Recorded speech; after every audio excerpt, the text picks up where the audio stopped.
Everybody is able to have a bad day, War. If you let me know if you need anything. Alright. What are we doing? Good day. What are we doing? We're gonna do a guided playthrough. We're gonna just start a level 1 Druid in vanilla D2. Play it all the way up through Hell. And I'm gonna give you all the little tips and tricks and little things that you should know. Be able to play a Druid in Diablo 2. All the way through Hell. Why the Druid? Well, I know 2 Hell speedruns. And that's the Sorceress and the Druid. And I don't want to play Sorceress. So yeah, so we're going to create a new character. This isn't going to be like a speedrun. I'm going to be playing the game quickly.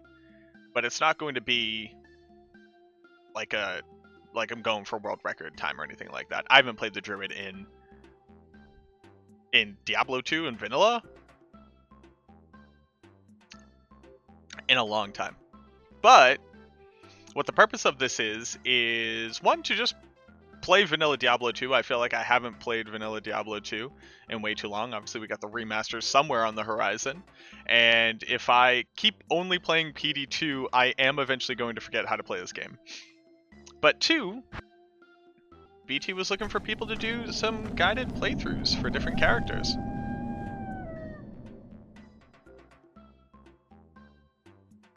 There we go. So we're just going to start off a character. So this is going to be a player's X run, because doing a player's 1 run is just like an extra hour and a half I don't want to spend on this game. But I'm gonna start. I'm gonna give you the idea from the speedrun perspective, but you're not gonna have to do anything that a speedrunner would typically do. Like, I'm not gonna be swap casting at different points. I'm not going to be utilizing any really ridiculous tech. There's going to be some merc bugging. We're going to be going for crushing blow on a weapon. But the whole idea is that if you're to watch this and kind of jot down some notes, you could very easily take your character and level them up through Hell. Now, I am playing this on pluggy, so we do have ladder rune words enabled. So we're going to be making a spirit. Why? Well, because if you're playing on Battle.net, you're going to be making a spirit. So I'm going to show you how to do that as yourself, like in a single player format. So we are going to have to run normal cows and get 2 am runes. So we can get an am rune for our weapon and am rune for our merc. And then, yeah, I'm thinking 6 hours on a bad day. And if you were to just do this and play it pretty casually, on day 1, you could have a fully Hell ready, full Hell cleared Druid if all you did was play on, single. But the whole idea is that if you wanted to just sit down, and let's say it's the start of D2R or whatever you're doing the next season of Diablo 2, you're like, I want to play a Druid, I don't want to have to rely on anybody else, but I want to be able to be in Hell content by day 2. This is how you would do it. And just remember, this is player's X.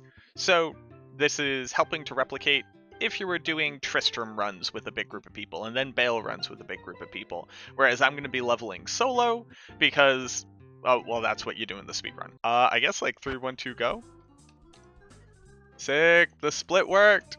That's awesome. So first things first, something that's slightly different from your average speedrun. We're not going to do den right off the bat. Why don't we do den right off the bat? Well, doing the den on the Druid actually really sucks. Firestorm is not a great...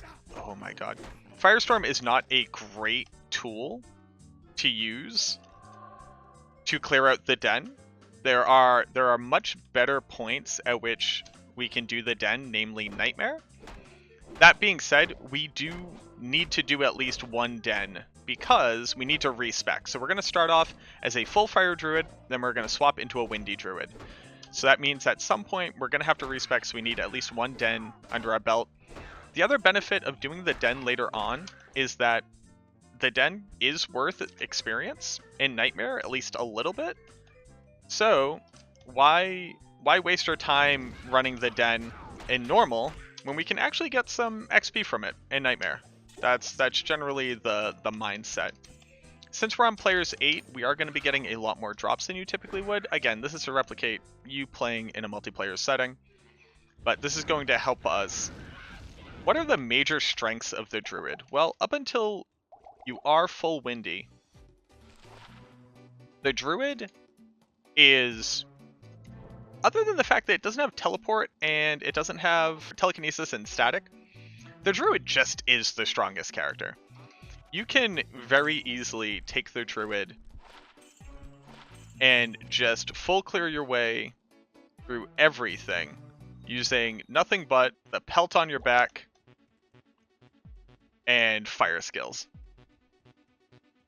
Fissure is so incredibly powerful early game that we are going to be on players 8 until I eventually forget to swap it at like Nightmare Travancore because of how powerful it is. So the only other thing that we're going to do that's slightly different on this run is just being on players 8 in general means we're going to very quickly level up faster than you typically would. Because again, the Druid has such amazing clear strength. So we actually have to be very conscious of what level we are by the time we walk into Act 3. Because we do need to buy a teleport staff. And you want to be able to buy that when it'll be very easy to see it. And we'll go over that in a hot second once we're actually in Act 3 and doing it. As you can see, we're already level 3, right? We've made it into the Cold Plains in general. And we just kind of want to move forward, find ourselves the Stony Field, and keep progressing. Now, you saw me pick up a 2-socket staff and just kind of pocket it for right now. The reason why we need that is we are going to be making Leaf Staff, so Leaf Staff is going to give us +3 to our fire skills, which is another reason why we're going to be so powerful and basically not need potions, is because that early on is just a ridiculously powerful piece of equipment to have. Now, being on players 8, specifically right here, is just a little bit sketchfest because of two things: archers and Rakanishu. Now, you don't really want to hit either of them, if I'm being honest, but we do need to clear out Rakanishu, at least at some point. And now that I actually have gold, why don't we go back to town and pick up some stuff. While you're on the Druid, you're going to realize this dude uses stamina potions at just an alarming rate. He has no stamina. So make sure to always have just a metric ton of those. Now, if you are playing on single player, I recommend having Molten Boulder before you actually run up smooth on Rakanishu, because he will kill you. And being able to throw a Molten Boulder at him actually drastically increases your chances of being able to survive. The reason why we, not only do we want Rakanishu for the experience, but we also need it for running cows later.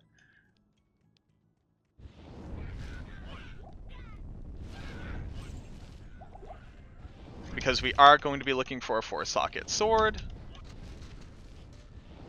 We do need him to hang out with us in general. Hello. We do want his little buddies as well. We can get them. He's just his little buddies. His little buddies would be really helpful, because they're worth a ton of good experience. Another thing that we actually want to make sure that we're doing is we do want to be picking up chip gems. Again, we'll go into that in a little bit why that's so important, but basically we do eventually need a teleport staff, and we can use a cube recipe to potentially get a teleport staff without having to shop it, which would save us a lot of money. If you're playing on single player and anything that you're doing is just a little bit too rusticals, like you're just kind of getting the crap kicked out of you, the Druid is made out of wet toilet paper, so like feel free to drop players count. Once you have your 2 points in Molten Boulder, we actually don't continue putting points into Molten Boulder at all. We're actually going to move on and start putting points back into Firestorm. Molten Boulder is strong enough at that point, and we want to have a lot of points into Firestorm because it's actually our primary damage dealing skill for bosses. It's actually really hard to get most bosses other than Mephisto and Duriel. Well, it's actually just Diablo and Baal. Diablo and Baal really don't like to run over your fissure. I mean, why would they? They're really, really big. They don't want to run anywhere. I totally understand that. Perfect. Actually, perfect. The only thing that we're missing here is I do not have strangling gas potions, which kind of stinks. Strangling gas potions really helps to iron out a lot of your damage at this point.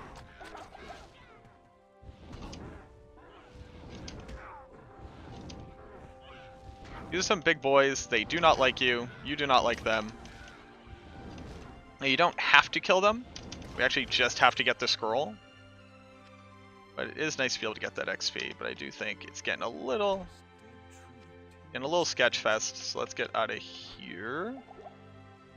We can get a little bit more distance between us and him. We'll turn around, rip a firestorm at him.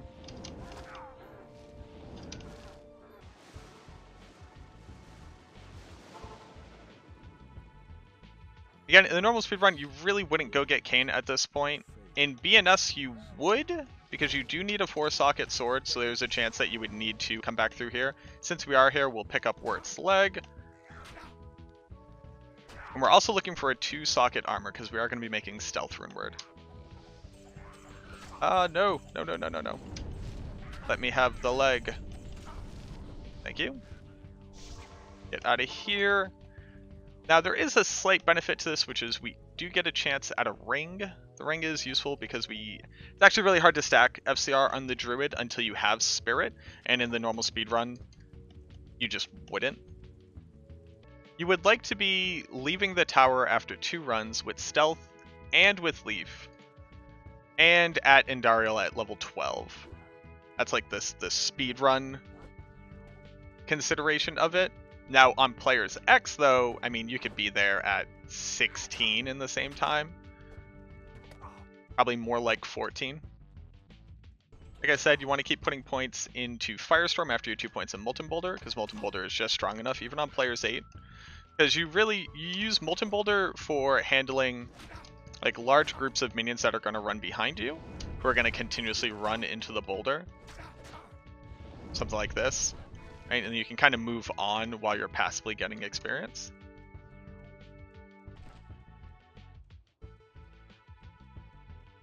We got a river, boys. That's fine. So what you do here, and we do want that wolf head. Thank you.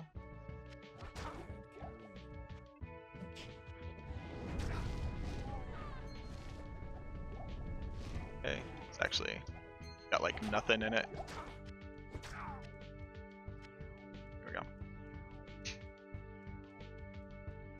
We just drop a TP there in case we do find waypoint and exit, but not tower, and then we'll run back over. We normally would have reset for the top left exit, and then we wouldn't have to deal with this, but 1, I don't want to reset, and 2, that's not really what you're going to have as an option on BattleNet. I figured we would just take the map that we get. The Druid is in an interesting place where he really doesn't need a lot. Ooh, that is really nice though, right there. Let's go. He doesn't need a ton. He really doesn't even need like all of the potions that I have on me right now. 1, I kind of don't want to have to run out of potions again after the debacle with Treehead. But he's very, very mana efficient, and you should typically be leveling up almost before you've used like a full mana orb on P8. So we do want the waypoint because we do need to do multiple Countess runs. Unless it's like hiding in this corner right here. No. Alright, so it is going to be across the river, which is pretty F. Not a lot that we can do about it. Once we hit 12 and then up until 17, we're going to be putting points into Fissure. And then after that, we're actually going to swap back to putting points into Firestorm, because the way that the synergies work out for Firestorm and Fissure, it's actually just stronger to do it that way. I'm going to put some points in here. We are already able to use like armor that would have 2 sockets in it, so that's not really a consideration. It's being able to use wolf pelts. Wolf pelts require 16 strength, and we are going to need more strength later on anyways, so I figure we might as well just get some in there right now.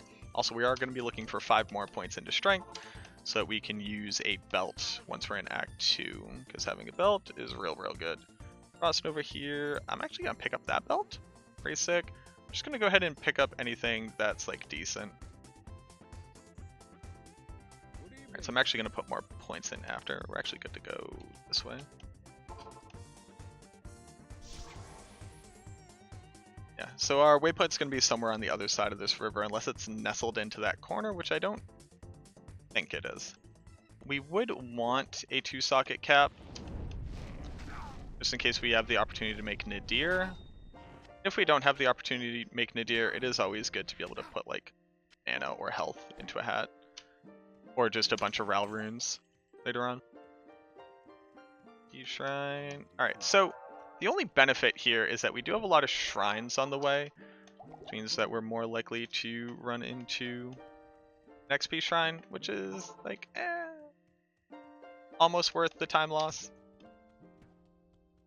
Remember, we're not playing PD2, so we want to make sure to not get cursed by a boss group. We're not going to need a lot of money until later on, and then hopefully we actually either get lucky on the Herodric Cube recipe and just roll teleport charges, which I have done in a speedrun before. But if we don't get it there,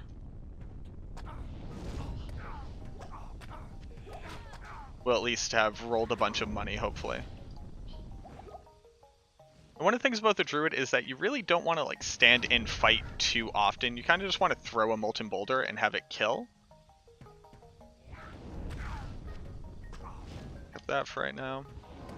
Alright, like our Molten Boulder is going to kill that boss pack. Yeah, see, and we just get a ton of XP while we're going, rather than having to wait around. We're already level 11, which is really nice.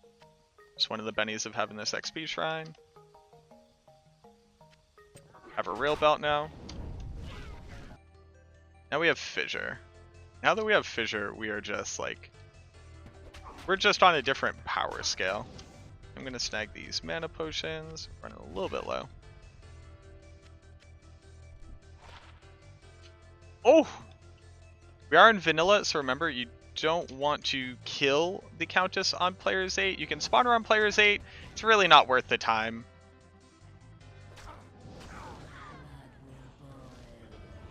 It's actually easier to use Molten Boulder on her because it physically moves her. Alright, so we got our Ith rune. We do want to stick around just to see if we get a wolf head. We don't. Okay. Sell this, keep this. I do want that thawing potion. We have Ith Ral. Alright, so the Ith rune is not useless at this point.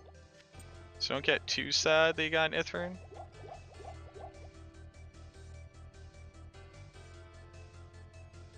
If we need to, we can definitely cube multiple Ith runes. If it comes down to it. Yeah, so see, we get an XP shrine. At level 12, nothing out here is really worth your time. There is a world within which you could kind of move forward. We're going to be killing a lot of stuff on players 8. And getting a tier talent in Ith rune is not that hard going through Act 2 on players 8. But I would like to have a few more runes. Also, since theoretically, this is for people to play along at home. You know, there's never a downside to being overleveled, really. You have a wolf head. Like that. 2 sockets with Raven. Sure, strictly better. And we also want a jewel because we might do crafting at some point. We really do want the tier rune. The benefit of the tier rune is that we get to put it into our staff right away, because we already meet the level requirement for that. And then that means that starting at level 13, we'll be getting mana per kill. And since our fissure is going to be killing huge areas of monsters, we basically won't need potions anymore at that point. So again, coming over from PD2, if that's really your only experience on the Druid, there is a much longer global cooldown on fissure, but it's also just more powerful earlier in comparison to other things, like without plus to skills.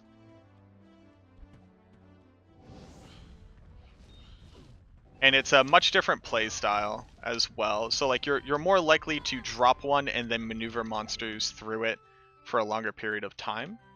We're already level 15. Big G's.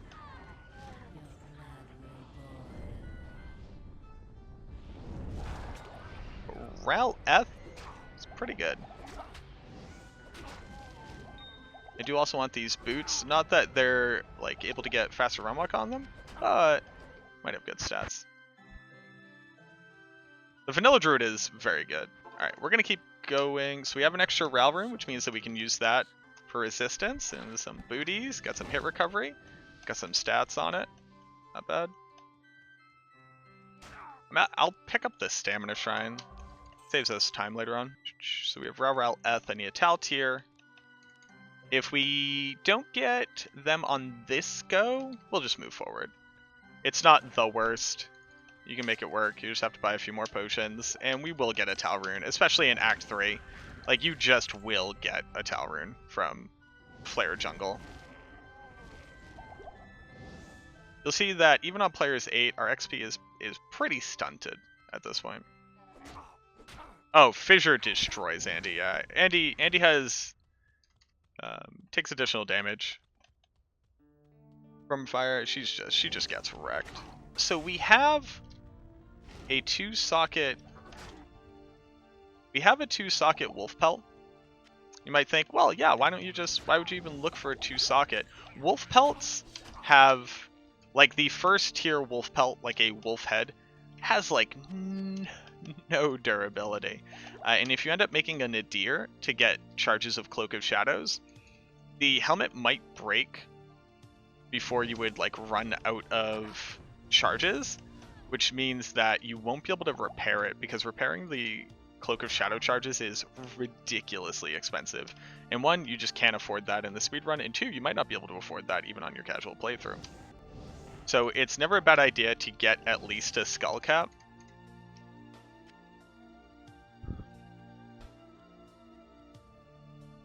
Like I said, coming out of here at higher level, not a big issue. We in no way, shape, or form are hurting for clear speed in any way. LF. Alright. Yeah, we'll move forward. This is fine. Let's go ahead and drop what we have. So I don't need this. I don't need an Ith. That can become a Tal. We have a second Eth. We have our Rel rune, a Rel rune. I guess we'll hold on to an L as well. And we're going to toss these in. Obviously, you would have a different size stash at this point, but, you know, don't worry about that. How much FCR are we going to get? Actually getting kind of wild.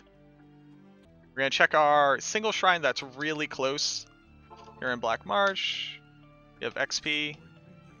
It also wouldn't be a bad idea to check these for gem shrines for later on, because being able to make a caster belt might be the difference between us being able to hit the 63 or the 99 breakpoint, depending on how our spirit rolls. And again, nothing here really at this point is kind of worth the XP. Big champion packs definitely are. You could even consider just dropping down to players 1 and scooting through here really quickly. I always like to live that champion pack dream. We're already level 16. Since we are higher than level 9 for regular boots and level 10 for heavy boots, we actually don't want to imbue boots until level 19. Now you can imbue a wolf pelt. There's nothing stopping you from imbuing a wolf pelt. The numbers on that one get a little bit harder to rationalize, but basically you would be looking for plus to fissure on a pelt.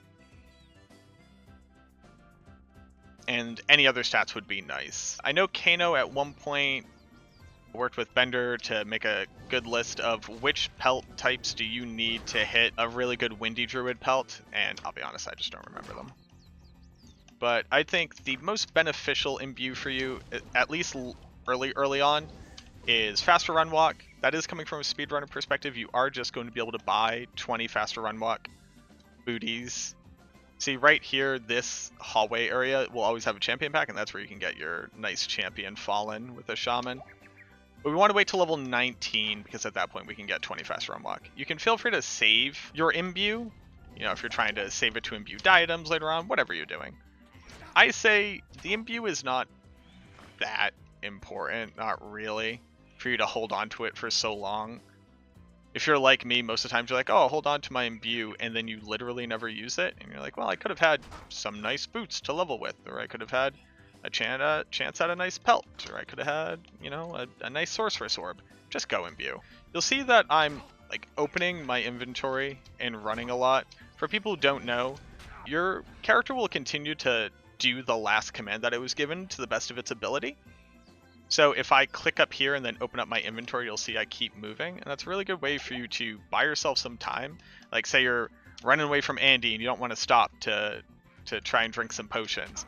Try to mess around with just opening up your inventory while you run and getting a sense of, you know, how much time do I have? Can I afford to do it this way? Etc, etc.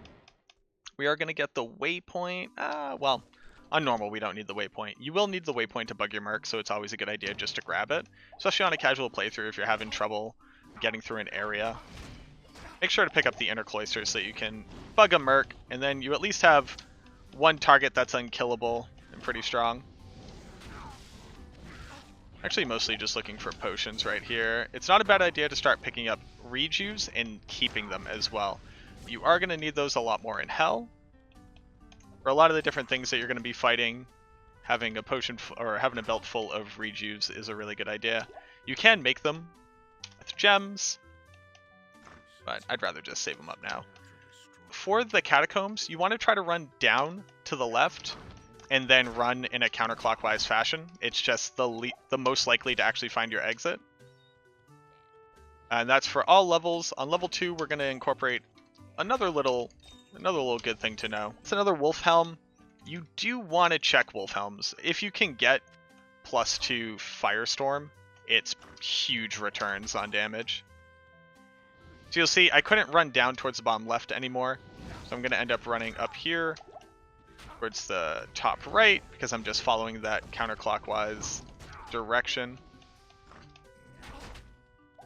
And I don't want to die like a chumpsicle. I'm going to drink a bigger boy potion. There you go, you found your exit. So on level 2, you want to drop a TP because there's a chance that you might find the waypoint. This is always a champ spawn section. If you don't have a champ here, you'll have a boss somewhere else nearby. So if you're looking for XP, that's a tile to look out for. It's actually right over there. And again, we want to try to run down towards the bottom left. We end up finding our exit immediately, right? If you wanted to, you could leave a TP here. And basically what you need to know is that your waypoint will always exit to the right, and that will lead to this area. So since this direction is considered to the right of my waypoint, that means that my waypoint has to be pointed in this direction. So it could be right around this corner over here. It could be somewhere over here and pointing down this way. Just remember that if you really want to, you could leave a TP here and then go find your waypoint and then pop back really quickly. But we're not going to need that for the normal speedrun. We have some ghouls. You do want to kill ghouls. They can drop Tal runes. U-Wand is good. We're not just going to immediately sell it unless it's worth a ton of money. Alright, it's worth a ton of money. You can re-roll those for big gold, and it's a lot easier to already have it than having to buy one later. So we ran down towards the bottom left. We didn't find anything. We started going in that counterclockwise fashion. And we're going to keep going in that counterclockwise fashion. You know, technically we could like go over there and then run down towards the bottom left, but it's actually not as efficient as just hoping that ends up being over here. I believe Vampire Lords could also drop, there we go. Vampire Lords could also drop these Banished, could also drop the Tal rune, but they're really hard to kill. They tend to stay very far away and then stay in one area. Arctic Belt, I wouldn't use an Arctic Belt on this. And if you can, I would drop Andy down to P1. She's not really worth XP. You could actually keep her up at a higher player count for drops. That's not, you know, a ridiculous idea. But you're already going to get quest drop from her. Ooh, very good belt though. Alright, so that's kind of exactly what we wanted to see off of Andy. So we're looking for a good amulet and then a good sacred globe. That'll also be worth money. Save and exit. If you wanted to, you could go ahead and bug her where you wouldn't have saved and exited. You would just go talk to Wariv right away. But I'm not going to play this character again. We don't have to worry about that. 36 minutes, Andy's done. But we're already level 18. Hit up Decker Kane and go talk to Farah. So Farah can also sell faster run walk. You absolutely want to use Hasaris. This belt was an amazing find. Good money. Has fire res. That's good enough to hold on to. Honestly, that's I'm sorry, it's 1, 2, 3, 4. Every ring that we've gotten has had faster cast rate. At this point, I think I'm cheating. There's nothing else that's really that important to pick up here. You can quick check for a 3-socket shield. Since I don't find one, I am just going to go ahead and pick up a kite shield. In vanilla D2, shields do have run speed inhibitors. Kite shields don't. Large shields do. All of this means we're going to be able to roll for staves, and we have an extra sapphire. Guess we'll hold on to that. It's not super important. We're level 18. And you want to go ahead and fill up on those good potions. We are going to need a lot more than we typically would because we don't have a tier rune yet for our staff. And we just go. You don't have to worry about... You can also check Elzix very quickly just to see if he's going to give you some booties with Runwalk. He doesn't. He does have Nova, which is kind of good. It's kind of really good, honestly. If you wanted to, you could pick up any blue pieces of gear. It'll either have Nova or Frost Nova, and those are really good for survivability. And we want to bump back up to players 8 and just keep killing. Now here in Act 2, it's all about how fast can I run through. Your exit's always going to be in one of your corners, with a couple of exceptions. Here in the Rocky Waste, it could actually be in the exact same corner that you come in, but normally it can't, except for the Lost City. But we want to run to our corners. We'll know that we'll have an exit. Like here, I know we don't have an exit because this didn't go all the way up to the edge of the map. The map's 8 squares by 8 squares. You just generally get a sense for how far those squares go. Oh, there's a really big cut-in. This is a pretty good indicator that our next corner is actually going to have our exit, though. Basically, there's going to be a cut-in on each wall. You think you have 4 walls to a map, right? This cut-in being this big means that there's not enough room for another cut-in, which is a pretty good representation of the fact that there's probably an exit over here. Yes, there you go. So I'll very quickly show that off. So you're always going to have one. You can have multiple cut-ins in a wall, but considering this is the edge of my wall, and this is the top of my wall, and this cut-in started here, but then went really, really deep in, means that the next cut-in has to be a full square, and you have to have a full square to have your exit. So whenever you see people just like reading Act 2 maps, and you're like, how did they know that was going to be there? That's one of the indicators. And it's just kind of getting used to seeing those types of things. Then another quick thing I actually want to point out. This is something that Kano eventually had to explain to me how he thought about it, because I never really thought about it this way. But it's just such a good thing for people to understand. All right.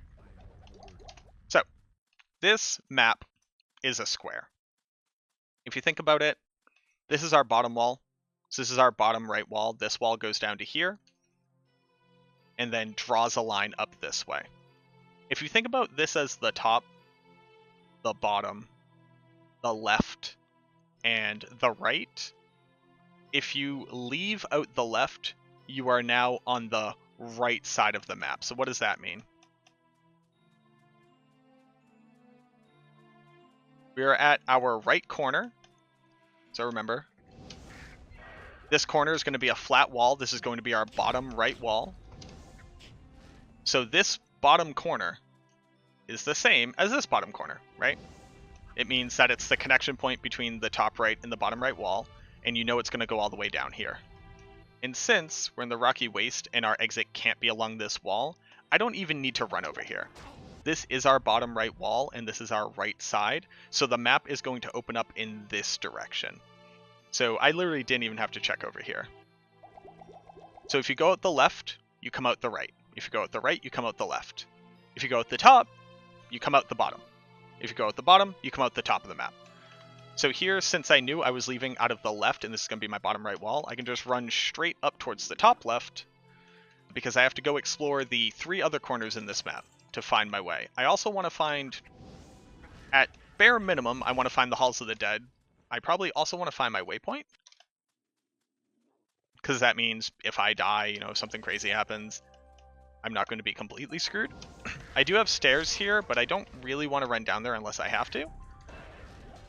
So I'll just leave a town portal there, and either, well, it's also right next to my Halls of the Dead. So I have my Halls of the Dead right here.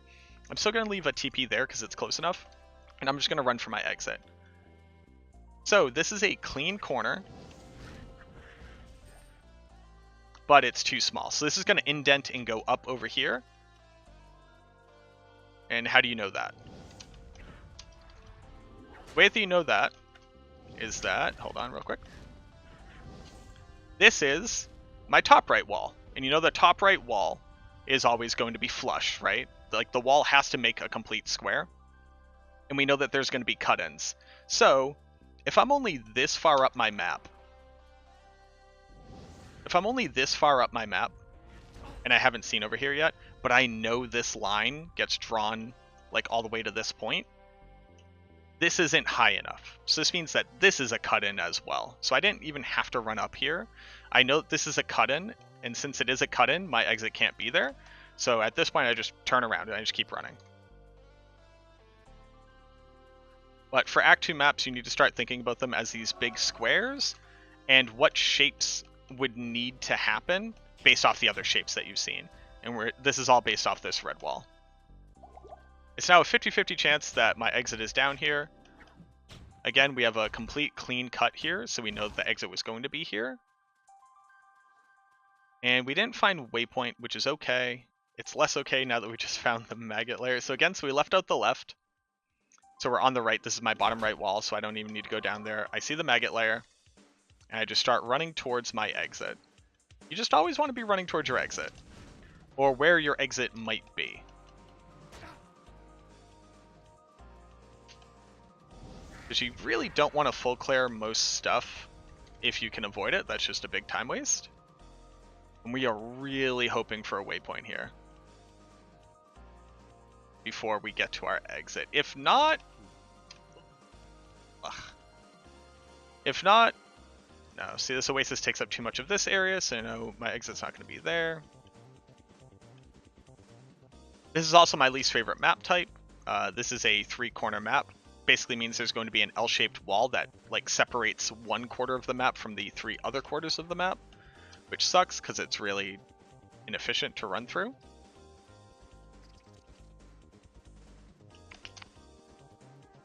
And we're getting really close to the bottom edge of this map, but I am going to check out over here. So there was enough room to fit stuff. So what this does mean is that both our waypoint and our exit are in the same direction at this point, unless it was nestled in somewhere that I didn't quite see it.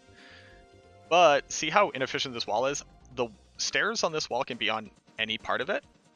So if you haven't seen it yet, you don't know what side of the wall it's going to be. And I am just going to double check that they didn't nestle the waypoint down here. They didn't.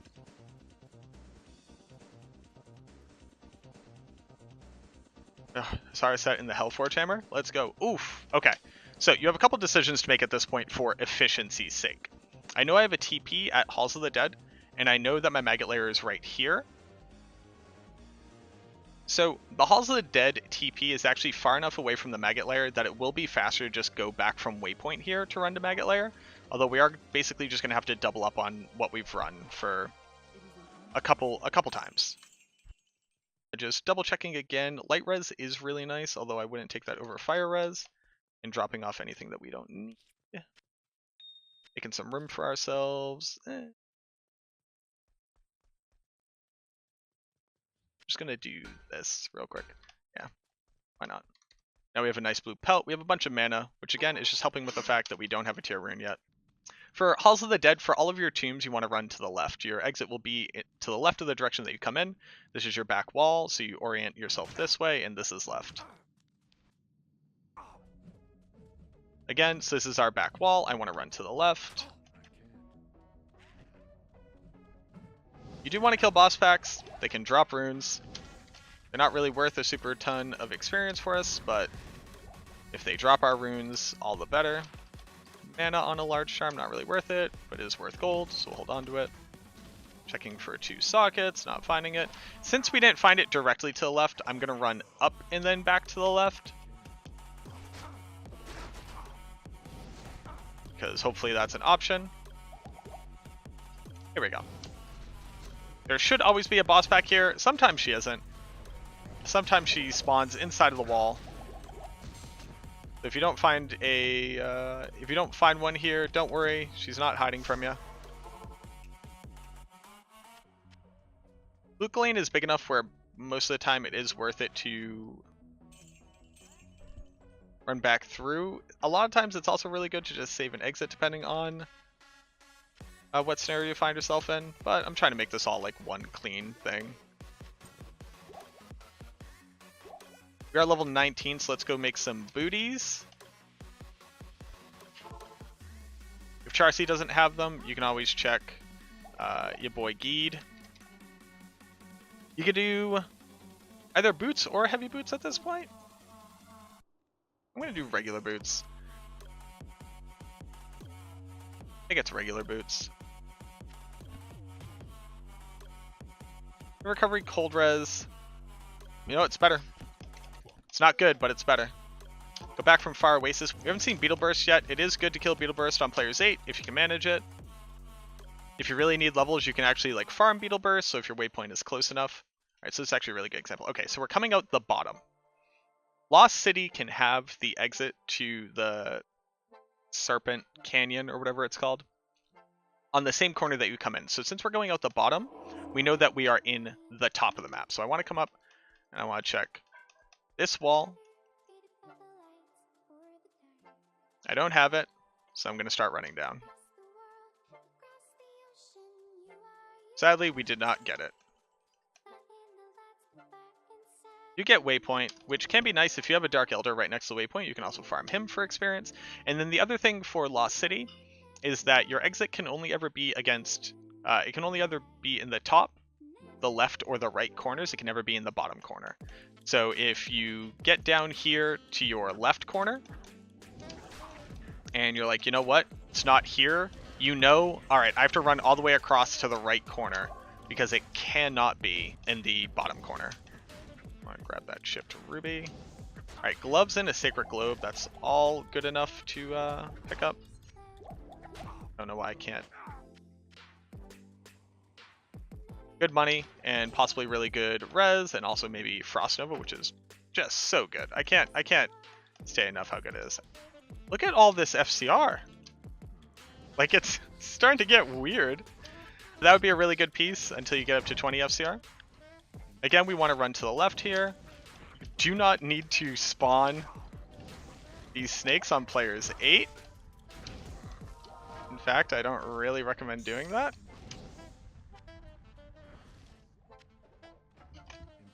But you know what? We already did. We're already here. We're already living it. You also do want to kill Fangskin. You can actually drop a ton of really, really good stuff, including a lot of movement speed. But sadly here, he does not. And then we know where our maggot layer is. I'm going to go through here. I'm going to go talk to Drognin. You don't have to go through and talk to Drognin, but a lot of people know that you're supposed to. So I'm just going to do that as like a first come little checkpoint.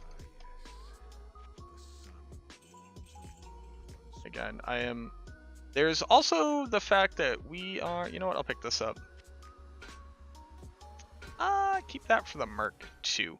We're at the point where we could be rolling staves. So I'm actually going to do that because I really want to highlight that. It'll also help to clear up our inventory so that we can sell it all later. So we're at 25,000 gold. One, put your gold in your, put your gold away. But what I want to do is I want to buy really cheap staves for like as little gold as possible, because we have some Roger Cube crafting to do. Alright, so that came out as money. We'll keep that. We need a Staff of Teleportation. Staff of Teleportation at cheapest is like 17,000 gold. But it can be up to 150,000 gold if it happens to spawn with anything else on it. Now, what I'm doing is I'm rolling staves. So I'm buying really, really cheap staves. Buying really, really cheap staves, you know, 1,000 gold, a couple hundred gold. And I'm rolling them. Rolling them means taking 3 chip gems and seeing what they come out with. Nothing. Although I am going to use this one, because it has any stats on it at all. And we're going to move forward. But at least we have a couple staves. Damn, that staff is cool looking. Can we talk about this? Look how cool looking this staff is. Now we have some money, so it'll probably be easier for us to be able to buy our Staff of Teleportation. And here's our Beetle Burst. I'm pretty sure we spawned him at players 8. He should be worth a decent amount of experience. And going into the Maggot Lair, if you can choose it, I would summon it on players 1. I would not summon it on players X. Down here, Molten Boulder is going to be your friend, because it knocks beetles back. And they kind of run into each other. Has less of a cooldown than Fissure does. In the Maggot Lair, we want to run to the right for our first 2 levels to get to our exit. So anything that can bring me to the right is moving in the correct direction. That does mean it might be behind your entrance, like down here would still be considered to the right. Just keep that in mind. We're getting okay density. The less monsters down here, the better. There we go. These are super chests. You can pop them at players 8 for more stuff. Which wouldn't be the worst idea since we are still looking for Talrune.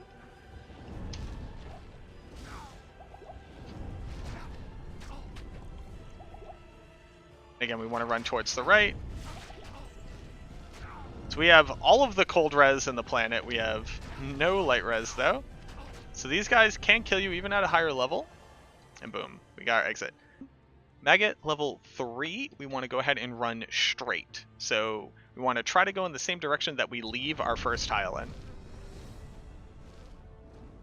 Don't walk into a room full of beetles and drop a fissure. Yes, that's a very good tip. Oh, look at this. It's actually really good maps. These are the maps that you want to see on world record pace for Maggot Lair, honestly. This is fine. You can kill Cold Worm. You can kill Cold Worm. I'll leave it at that. If you really want to kill Cold Worm, do it. I want to sell off my stuff. Again, see if we have faster run walk. On the world record, like on speedrun, you wouldn't be checking this much. Just go ahead and transmute that now so I don't have to worry about it later. But, you know, this is a guided playthrough. We can hang around. There's a serious consideration. I'm just going to go ahead and pick this up. Getting Magic Find as early as you can is really important because we have a lot of quest drops coming our way. What does that mean? We have a lot of monsters that we're going to be killing for the first time.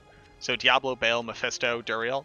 And on their first drop, they drop more items. So increasing your Magic Find to any amount drastically increases your chances of walking away from one of them with really, really good stuff.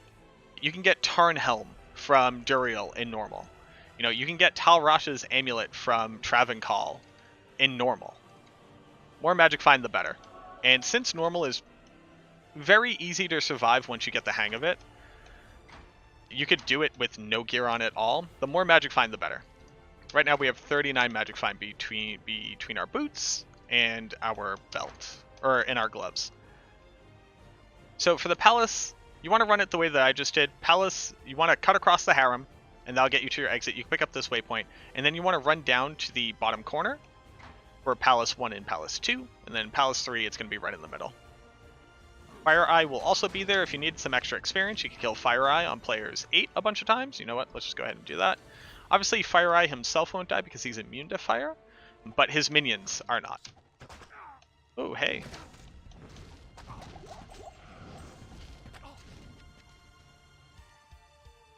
You can see his glow. He's right over here. Let's go ahead and drop a fissure in there. Sorry, I said immune to fire. On later stages, he is immune. Here, he isn't immune, but he's just very difficult to kill. The Druid wants to run the fastest paths possible. So that means you want to run the straight path. Then you want to run the zigzag path, right? The platforms. Then you want to run teleporters, or you want to run stairs and then teleporters. Teleporters is just stairs, but with teleporters. The reason why you don't want to run stairs or teleporters is because when something's on a set of stairs, it's near impossible for any of your skills to hit it. And that gets very annoying very quickly. If you want to drop a fissure, have them run back through it, chasing you, and then move forward again. You can preemptively cast fissure. That's another great way to get through here. I would do this area on players 1. There's really no good experience here.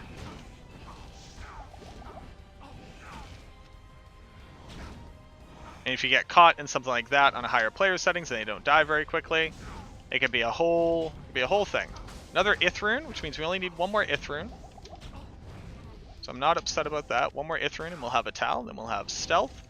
And I still need a Tier rune. You really don't need Leaf Staff until Mephisto. That's when you really start losing time and feeling it. Luckily this is players 8, so you can always, drop the difficulty. Another Ith rune. Alright, so we have our Tal rune. I'm also going to check these chests. So we know we didn't have the summoner because typically you can actually see the summoner's platform from much earlier than when we walked up here. Changing to players 8 to pop these open means that they're going to drop more stuff for you.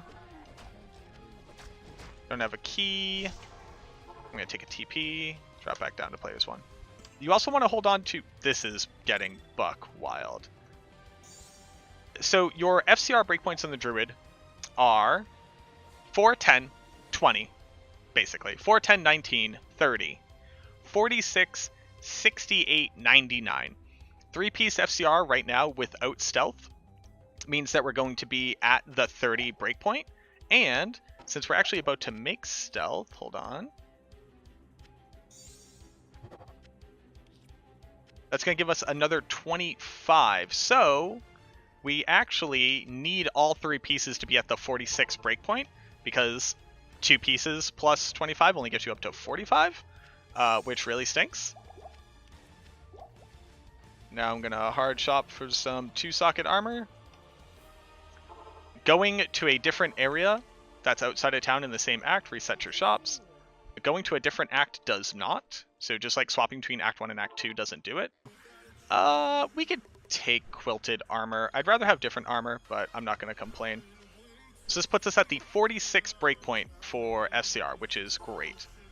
Really, really important to note that Fissure has an internal cooldown. It has it actually has a global cooldown that does not get affected by FCR. So FCR only affects how quickly I do this little animation. Now that's still really, really relevant. Cutting time off for how long that takes is huge. But there's nothing that you could do about the global... Come on, dude. There's nothing you could do about the global cooldown. But this is really, really helpful on Firestorm, which has a much shorter global cooldown. And then eventually once we're a Windy Druid. So you want to try and cast your fissures ahead. So like I know I'm going to end up here, so might as well cast a fissure there before I pop over. So that when things try to chase me, they'll run through them. Still looking at chippy gems. We're level 21. I kind of don't want to get any more XP at this point. I know it's a weird statement, but I'll explain that once we get to Ormus. Got a sore shoulder from your first vaccine. You got your vaccine? Let's go! Hey, congrats, dude. If you get stuck in a scenario like that, cast a town portal as fast as you can. You're going to be getting put into hit recovery a lot, so it's really good to open up your inventory and right-click the book. That doesn't use an animation. Another good density pack. Oh, Ral rune. Okay, so now we have multiple free Ral runes, which means that our fire res is basically fixed. We can just have, like extra fire res and a helmet. Put extra fire res on our mercenary if we really want to. Ooh, okay, all right. Everything's kind of fallen into place here. So now we have Leaf Staff, which is great. We'll have that right before Tyrael. Drop that in there. Tyr, Ral, bada bing, bada boom.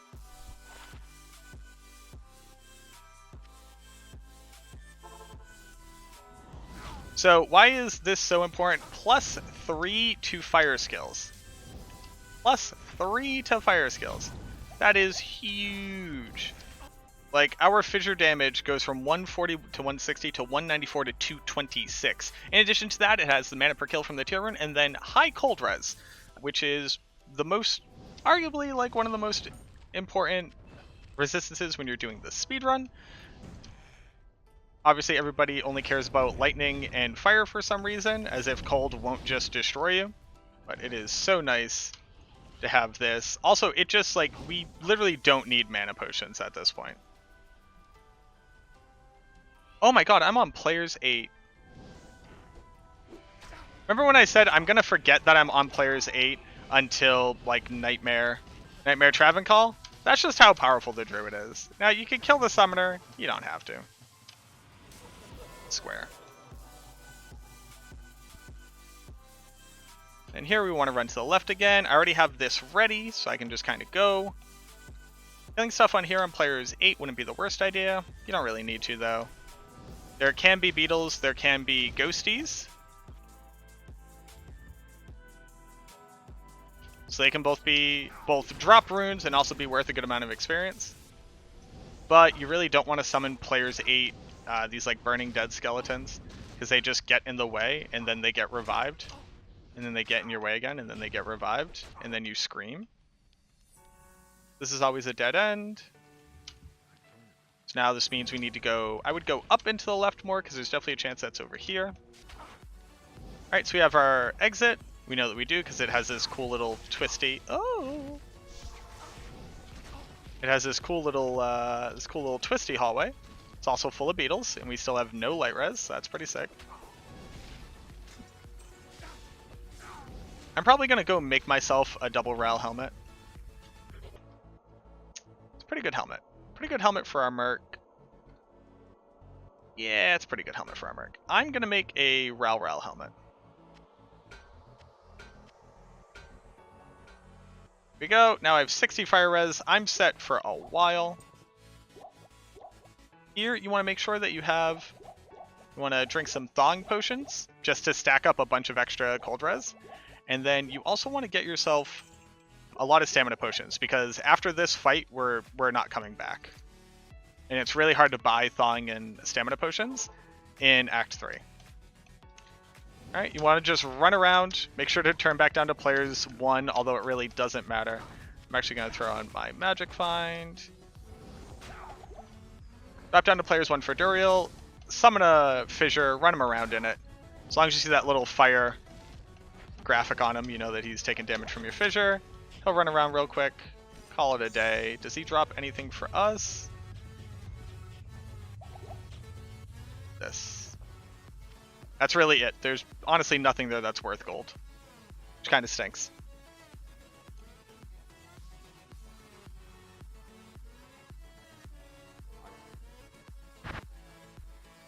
So 114, you got Duriel dead. You're making your way downtown. You're level 21 already. It's been an hour, you're level 21, you're moving on to Act 3. Talk to Tyrael, save and exit. Run back from the start of town, go talk to Jaren, and then when you take a TP, you'll be right next to Mashif. And then you can just move forward. Baratli would sell you stuff if you were looking for other characters that you would have to pick up later when he's all the way over there. I wouldn't worry about it. Now, Staves of Teleportation. Since we're level 21, you need to be level 24 to use a Staff of Teleportation. Once you hit 21, there's a good chance that any staff that you see will have teleportation charges on it. Since it's required level 24 to use it, it will be red. It will be red in the background. So, I don't have to check these staffs. I don't even have to look at them. These two I do have to check. Now, am I going to read the staff and see it has Thunderstorm, Teleport, Strength, this one has damage, and am I going to do that? No. I'm going to look at the top, I'm going to look at the last word. So, of teleportation is the suffix for a teleport staff. It'll be, it'll be a gnarled staff of teleportation. There are only two suffixes that end in ATION, that's restoration and teleportation. So, if I very quickly look across the top and I don't see the shape of restoration, teleportation, or ortation, just the ATION at the end, I don't have to look at anything else on the staff. That's how you very quickly scan. So I see Thunder in mind and I move on with my day. At this point, you could save and exit and run and check for your teleport staff. Really doesn't matter when you do it. For real life, it is faster to save and exit. In the speed run, before we had in-game timer, it just wasn't. Oh, bam. Perfect. Staff of Teleportation. It took us 3 tries. This one comes with Fire Res as well. So you just go ahead, you want to pick this up. 17k, that was like perfect. Toss it into your cube. We'll put that on swap for later. If you have anything that you need to drop off, go ahead and do it. We could sell all of this now. This is for a mercenary. This is for a mercenary. This is for a mercenary. Ith would be our Malice if we end up making that. These are for crafting. This is if I get more SCR later, although I don't really need the fire res anymore. Bump it back up to players 8. Get as high of a level as you can. We already have staff teleportation. We don't care about anything else. You could go do Radament. Again, I'm approaching this from the speedrun scenario, so I'm not going to do Radament, but feel free to do Radament. There's no harm in doing Radament. Check the Hawk Helm. +2 to Fissure. Okay. That's huge. I'm going to leave my helmet on for right now, but that is huge. +2 to Fissure.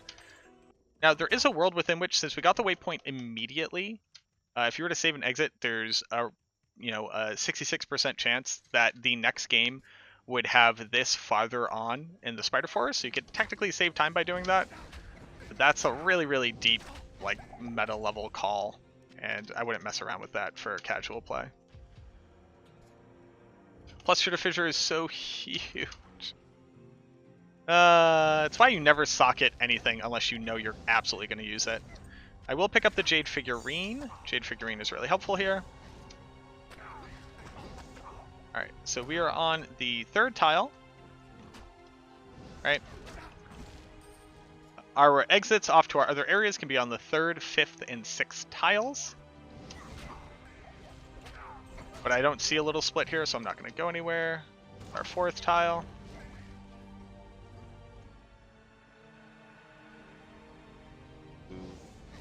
I don't need money because I already have my teleport stuff. Yeah, we're doing great. Plus, we're also going to do a cow level. We have stealth. We have leaf.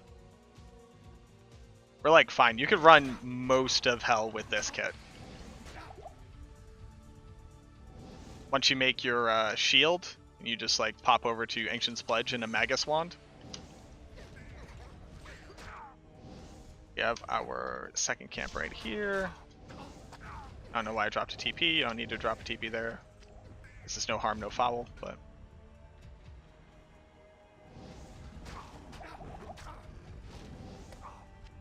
Battle Staff. Money. F.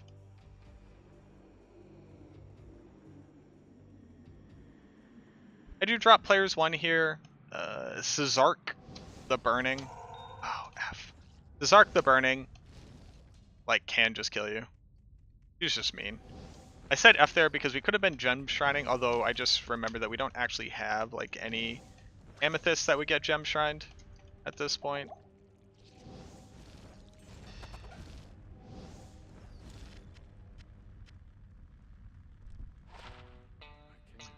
That's a really nice piece. All res with charge skill. Frostnova is actually a pretty legit charge skill too. That's a lot of applications for non-sorceress classes. And we're already level 22. Pop back up the players count. The faster we get to level 24, the faster we get to start teleporting, which is always nice. The reason why I'm still picking up rings and amulets is 1, they can be worth money, right? They can actually be worth like a decent amount of money. And 2, they could be FCR with other stuff, so they could be FCR with resistances. And since we have to hold on to FCR pieces so tightly on this run, it's really, really nice to be able to like get other valuable... What just happened? Get other valuable stats on those pieces. Because a lot of time you actually rely on like rare rings and rare amulets to give you extra life, extra resistance. Do you recommend all in a hell run? No. The answer is it kind of depends on what you're running, and most of the time, no. Oh, sick. Yes. All right, so our 3 did connect over to Great Marsh, which is awesome. Which means that we can go ahead and skip all that right here because we got our Flared Jungle. But there are some times where like you might feel comfortable doing Radament. You really don't need it in any hell run. You will do Izual on some characters. We actually started doing Izual on the normal Druid run if you find him early, basically. Like if you happen across him, you'll do it. Got our waypoint. It's really nice. It's really good to get the waypoint because running up and down the Flare Jungle with an XP Shrine is a really good way to get experience at this point. Yeah, that's a really good point. Also, you do want to be picking up Grand Charms at this point. They can have faster run walk, which is obviously gigantic, right? That'd be awesome. Yeah, F. Yeah, but in the speedrun it goes, how much time does that extra power save me? Now, on somebody like the Necromancer, each plus to skill is a huge increase on Bone Spear damage, and every synergy point is like a half point in Bone Spear. So maybe Radaman is worth it there. The issue is that when you're speedrunning, you don't have teleport available to you, so if you get really, really bad maps, even if it only takes you like 2 minutes, you will end up wasting more time than you could possibly gain back from the skill point. On the Druid, it's fairly relevant. A plus skill point. I'd say it's fairly relevant. But we're definitely going to do Iswal. We can also do Iswal while we're running. That's one of the great strengths of a Druid, is that you can do a lot of this stuff while you're running because Fissure is so strong. So Iswal will just die while we run around. Also, there is a point where, there's a point where you can start to get stuff like, do I care about this? There is a point where you start to get access to plus to skills from your amulets, so it's always good to check at least them. Go ahead and drop all this down. What's in here? Teleport staff on swap. That's awesome. A Nephrune. These, we're going to keep these just in case we need money later on. And now that we have teleport, we can start doing some janky stuff. Like teleporting over walls and things. And extending our teleport.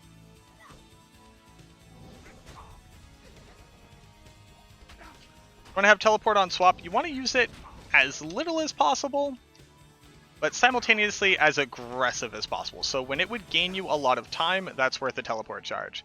Each charge of teleport takes about 3,000 gold to repair, and you do have to repair it all at one time, so you kind of can't pick and choose. I'm picking up stuff that could be worth good money, so I can kind of teleport as much as I want, hopefully. Hello? Hello? Faster run walk. F.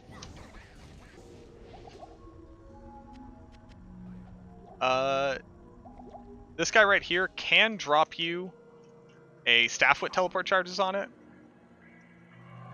Always a good idea to kill him. We are going to do Serena. And since we have Waypoint, at this point, I would go back and I would go do my Flare Dungeon. So Flare Dungeon on players 1. I think at this point, we're not really in the mood to be picking up chip gems anymore. We have a decent amount of gold to make off the items in our inventory already. Bump this back up to players 8. We do have chests here. So I am willing to pop them open. There's a good chance that you get something good. Let's go. Or that they give you runes that you need, something like that. Now we already have Flare done. We can make some pretty aggressive decisions. F.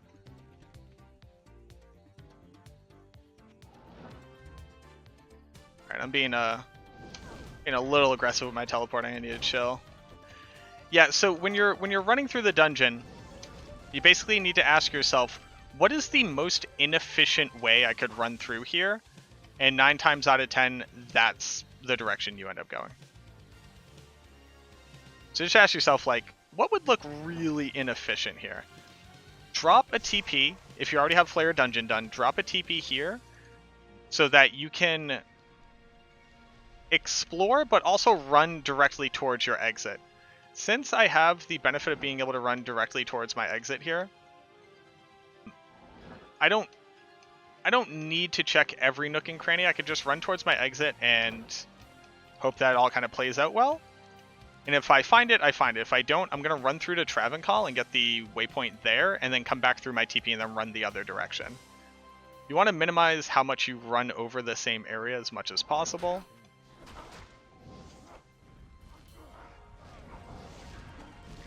Another Nephrune.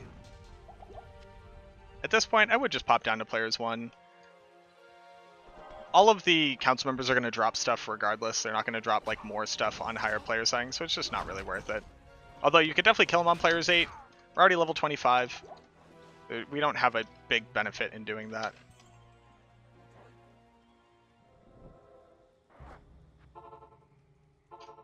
And then here, go run around. And we're trying to, again, just minimize how much we're running over the same area as much as possible. It's really super important to have stamina potions down here because one of the monster types does just drain your stamina.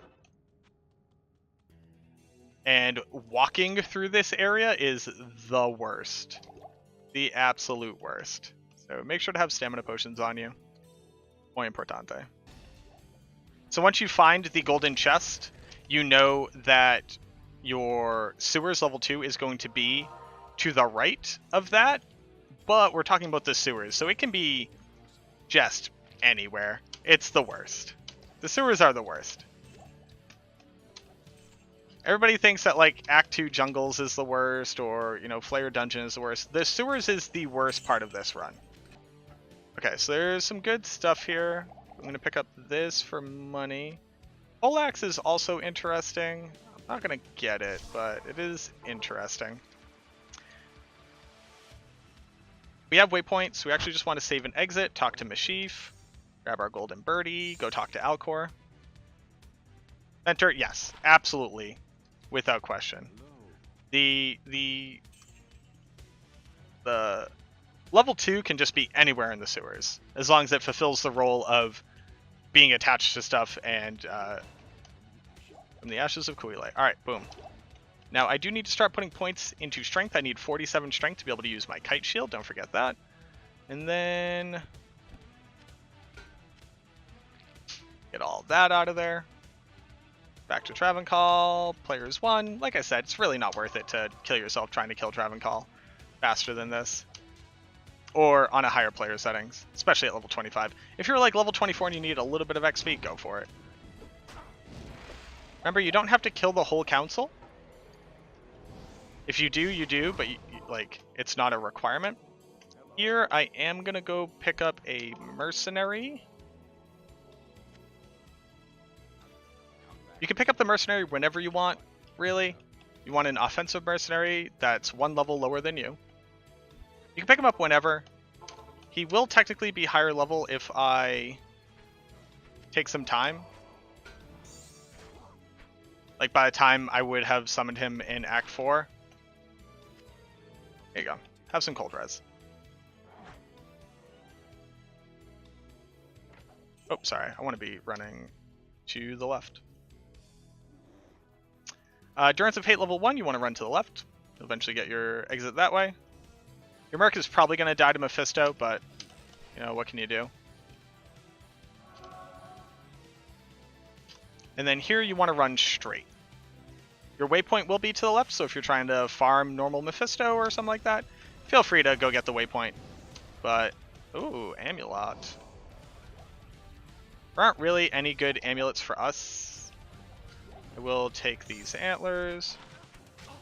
Twister is almost interesting. $5. What else did that have? Just a Rabies Maul. No. F. And Rumwalk. 19 life though. 19 life is good. So since I can't be running straight, I want to cut across and try to angle back up to running straight whenever I can, and then you get your exit right here. Take this. For Mephisto, we want to be running him back and forward over our fissure. Let your Merc die. Mephisto runs very quickly. When he runs over your fissure, he takes damage very quickly. Put on our fissure helm for +2 fissure, which is huge damage increase.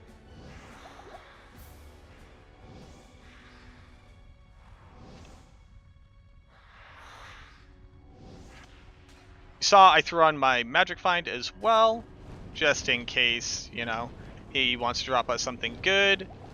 Greaves is good. Pick up the halberd. We don't have a good weapon for our mercenary. Decent. And then we want to pop this back up to players 11. Pop that chest if we had a key. But we don't. Bone shield, gladius blade. None of that is really worth anything. Alright. Boom! You have a Mephisto done. Spend an hour and a half. You are flying. Run walk. How's run walk? There's a lot of really good stats, actually. But nothing that's too important for us. Twister? Do I care? I don't care about Twister. You honestly don't use Twister. Twister is hot garbage. This is a really good amulet. Not worth keeping. There is a world within which you pick up like a pike from here. I think we're actually going to. I think this was better than the halberd. If leech, lightning, res, yeah. Big damage. Look at that, big damage. Your merc having big damage is really important because your merc is going to kill fire immunes for us.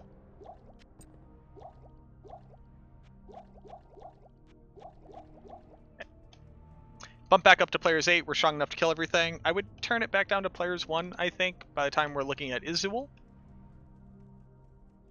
So maybe once you pop into the Plains of Despair, go ahead and do that. But if you see any boss packs out here, feel free to kill them with Abandon. Drop a fissure. Like I said, everything's just going to follow us. So you just kind of kill as you go. It's like free XP. Oh boy, ooh howdy. Glad I popped this down to players 1. But we want to be running for our exit. If we don't find Izuul along the way, we'll leave a TP and then we'll keep, investigating this area. God, this sucks. In Nightmare and Hell, this would be a much bigger issue. When you're exploring this area, basically, you're looking for the stairs down, right? And each feature on here takes up a certain amount of space, and so doesn't that one. You basically want to run in between features, right? So like this could fit in between this little hole, this little house, and this little house. But see this big thing? I knew that there was no way that it could fit up here because this feature actually takes up a whole bunch of area. You'll get acquainted with that as you go. But that's how people read that map. You're looking to see like, okay, I've seen these features. What could fit around them? Or, can what I'm looking for reasonably wedge itself in here? Just a very high density, a lot of souls. Here he is. Hey, bud. Man, I wish I found you a lot earlier. Izzy, you just want to run him back and forth, exactly like Duriel and Mephisto.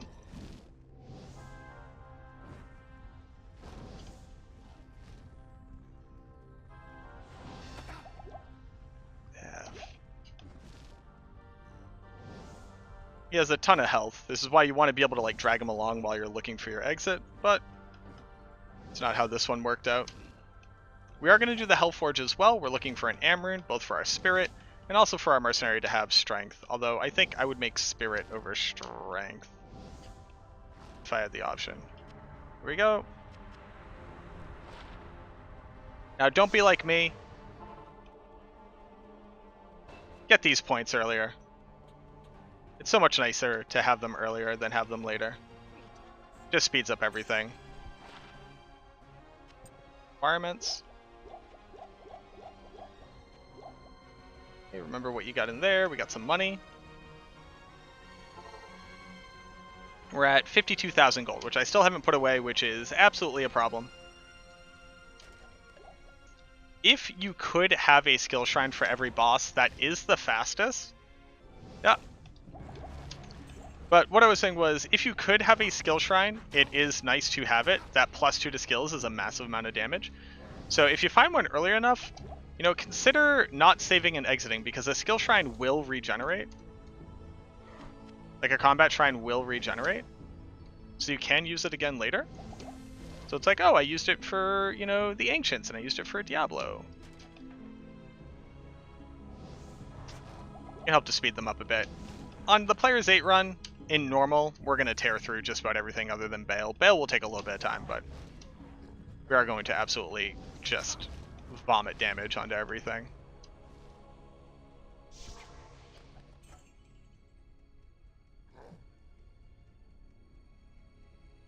Here, I dropped a TP there because that split could be where our Hellforge is. And since I know I'm going to have a waypoint up here, it is faster to, to go back and take a TP. Alright, we get our Hellforge, hammer, we go talk to Dakad. He gives you the Soulstone. Now we are going to have just a ton of money as well, which is really nice.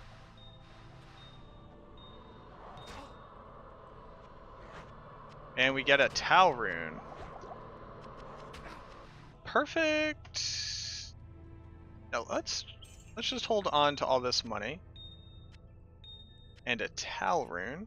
We can make stealth for our mercenary, which isn't the dumbest idea. Actually a fairly good idea. I'm over it. Right, killing everything here on players 1 is just kind of the way to go. You could be on players 8. Again, you really don't need it. We're already level 26. We're going to do a cow after this. And also, a lot of these bosses just take a long time to kill. On top of that, Grand Vizier is going to be immune to poison. Which means that spawning them on players 8 means our mercenary is going to have to kill them on players 8 because we cannot. This guy, you literally just drag him while you run over to Lord Desace. You stop when you can cast Fissure, you cast it in front of you, and you keep running. There is a world within which he spawns with really, really high health. So he can just like outlive your DPS, but on the P8 run, he typically cannot. But if he does, all you do is you just go get your mercenary.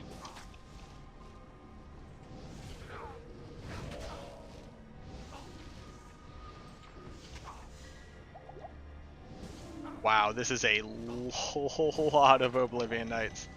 Another really good reason to not spawn it on P8, if you can avoid it.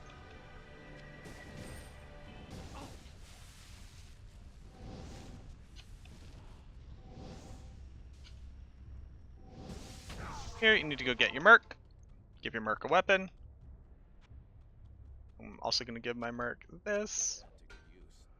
And you can kind of Molten Boulder him while your Merc actually kills him. Helps keep him a little bit occupied. And a Jared Stone. Not even death can save you from me. Alright, so what's the secret here? Firestorm.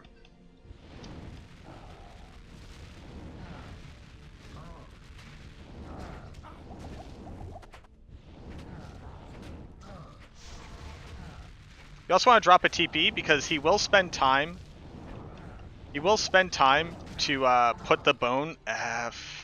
He will spend time to put the bone structure over your TP. He doesn't like it when you do that, and you will more often than not immediately kill that with your Firestorm.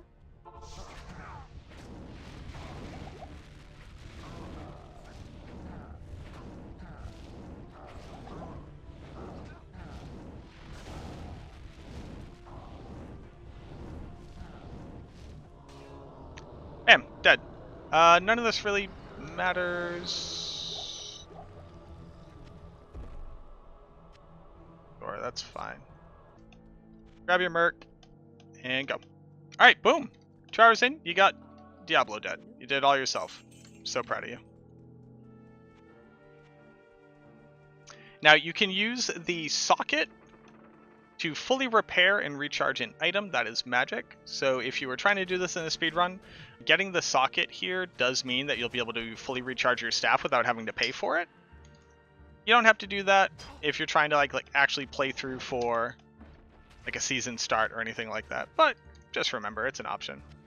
We are going to rescue the barbs. 1, we want the shield, and 2, that is almost all of the runes that we need to make a spirit. So there is a world within which we actually use these runes to make a spirit, depending on what the res looks like on the rest of our pieces.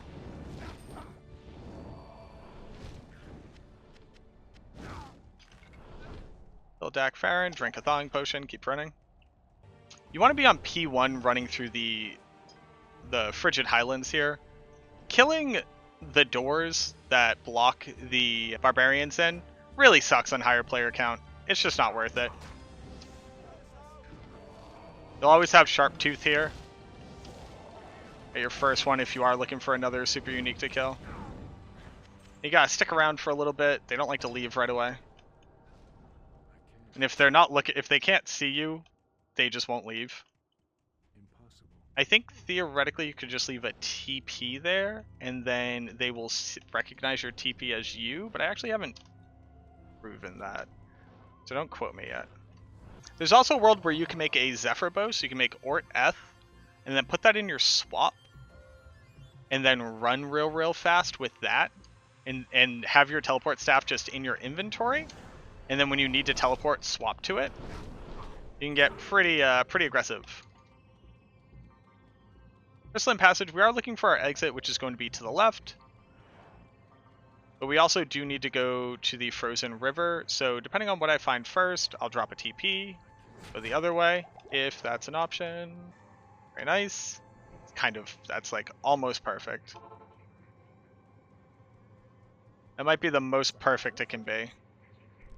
There's a couple different layouts for the Frozen River. This one, you just kind of run across for a very long time this way. I do want that reju potion. You run across this way for a very long time, and then you're going to cut up towards the top right, and that's where Anya's going to be. And then they realized, alright, so I'm going to talk to Mala, get this, do all my quests at the same time, talk to Qualkek, get my runes.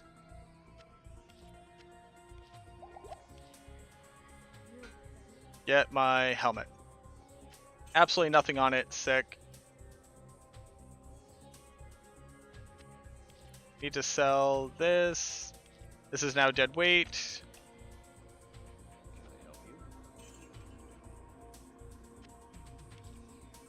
Yes, you can. Remove all these rejus. I'll need them in hell.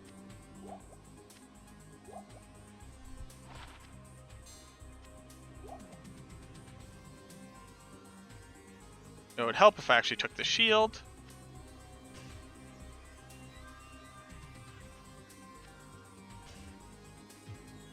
Ral Ortel, and you got your Ancient's Pledge.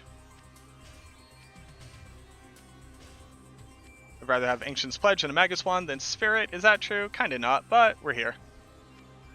Okay. And then we take our waypoint. On this map, you kind of want to run down into the bottom left. Like you follow this out, and you want to try to cut down to left as soon as you can. Ow. Leave me alone. We could do Bale Wave skips. I want the level. I want the XP.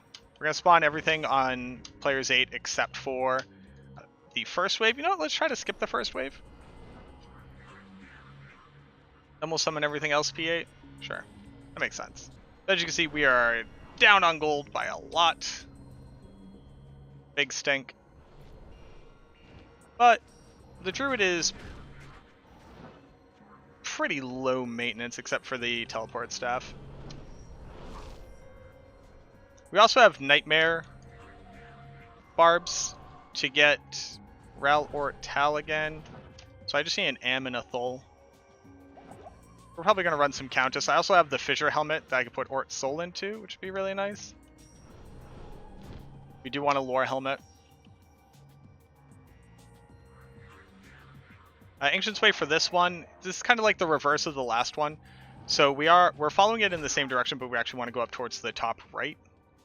If that makes sense. Alright. Drop your safety TP, just in case. Drop a couple fissures. And then you just want to run them through the fissures while Madoc dies.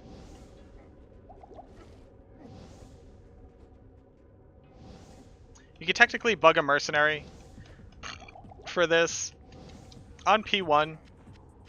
On P1, now that we're already level 27, you really don't need to.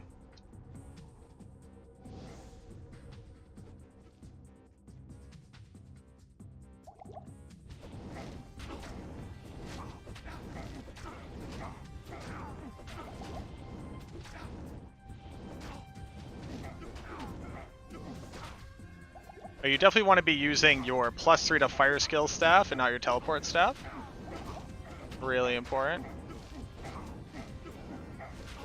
Looks like Korlik has a huge amount of fire res. That's alright, he'll go down.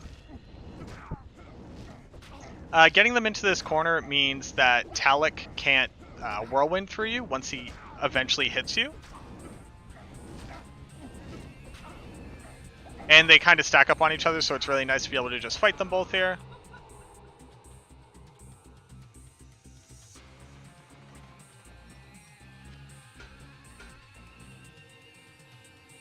Drop a TP in here.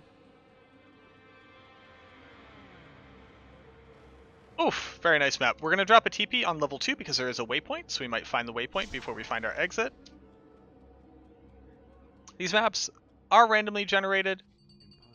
You just kind of learn what the tiles look like and where they can lead. They are pretty obvious once you get the hang of it. But they can trip up people still. So this one is like always a, don't have any gems. This one's always a straight and narrow, looking to see if I can actually read anything over there about that piece of map. This little T shape means that it has one turn in it, that kind of stuff. Y'all get it.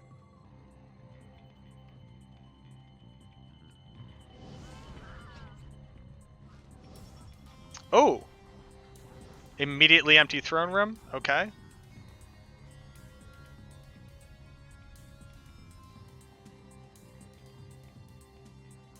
Did it. Alright, first wave skip, let's go. Easy game. That is the cleanest throne room.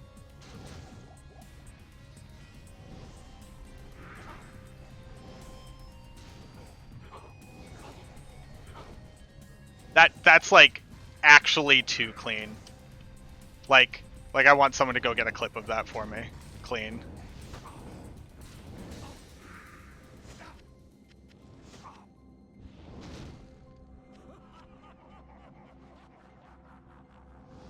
That was ridiculous.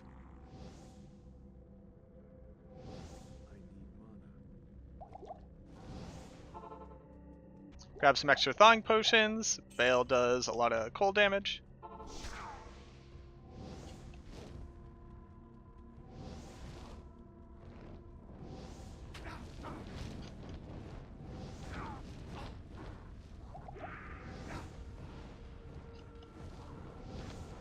Try to keep Bartuk on you so that the rest of them will actually follow him and follow you.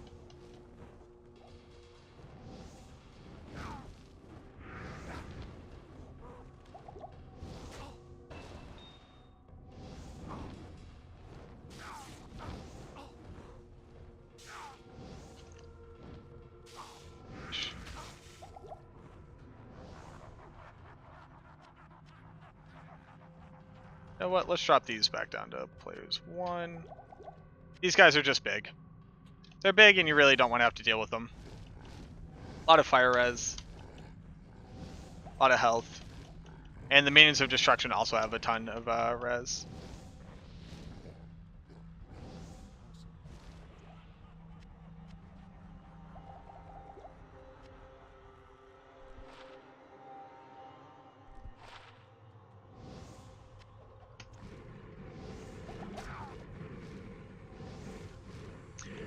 Now, you can fight all these on players 1, you can kill them if you want to. You can also just run them out of the throne room and then teleport back in, since we do have a teleport staff.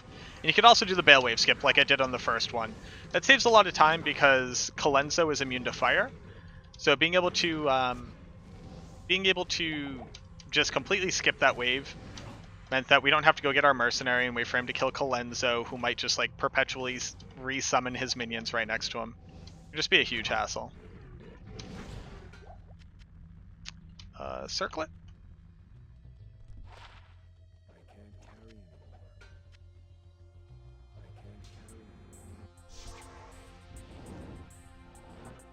So you want to drink up your thawing potions, and then we really just want to stand right next to Baal and just firestorm him.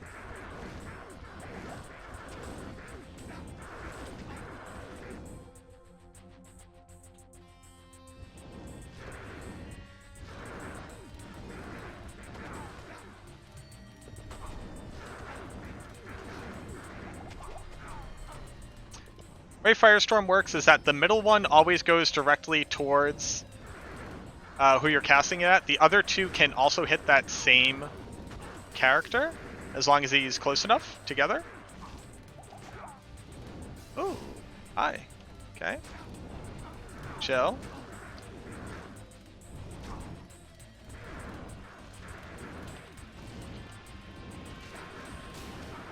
So there is like a perfect distance, basically, to get a really good spread on Baal.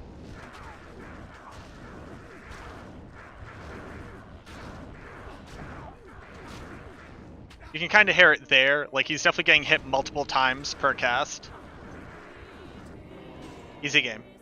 Plate mail. Interesting. Sharkskin boots for run walk. That's really good for the Merc. What's in here? What's the other thing I'm trying to get to? That, Hey, since we're level 29, we're all good to go to Nightmare, and boom, you just finished normal. Alright, so we just finished normal. Took us about 2 hours. We're already, just about level 30. We have stealth. We have we're at 55 FCR. We have +2 to fissure on a helmet that we're going to turn into a lore. So we're going to go run Nightmare Countess. But Mac, I'm playing this. I want to play this character forever. It's not just a speed run for me. So what should I do? Like, is this all going fine? Well, there's a couple things. One, the reason why we're coming to Nightmare already, if you remember, I do want to make a spirit sword, so we actually need to go run cows, right? We're going to run Nightmare just to go check out. Let's look at our resistances. So we have 30, 23, -30. So this is actually fine, except for the light res. Charcy and Geet at this point can sell us 20 faster run walk, and can also sell us really, really big res gear. And then there were a couple skill quests that we didn't do, right? So we didn't do Radamant, we didn't do Normal Den. You could feel free at this point to go back and do those, or if you did them along the way, then you're already ahead of the game. But like something like this, like sure, you're going to lose out on the slot, but 23 cold res right there, right? Bada bing, bada boom. Now, we don't really need to worry about res. Why don't we need to? Damn. Thank you, Baal. There we go. Easy peasy. We don't really need to worry about res because we're actually going to be putting on an Ancient's Pledge, right? So remember that as well. You're going to have an additional, near +50 across the board resistances. But let's go. You would shop for fast run walk. You would shop for whatever resistances you don't have. We have a Bone Flesh, an Eth Bone Flesh for our Mercenary. Our level 26. Alright, so we'll put that away for right now. But he's going to love that. We're going to go do cows.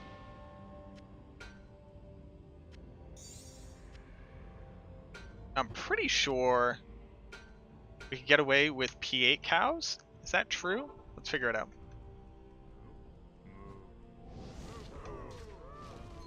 Oh, yeah. So we're looking for swords, right? Looking for big swords. Big swords. I don't have a loot filter, so I'm actually going to have to see them, which is pretty garbage.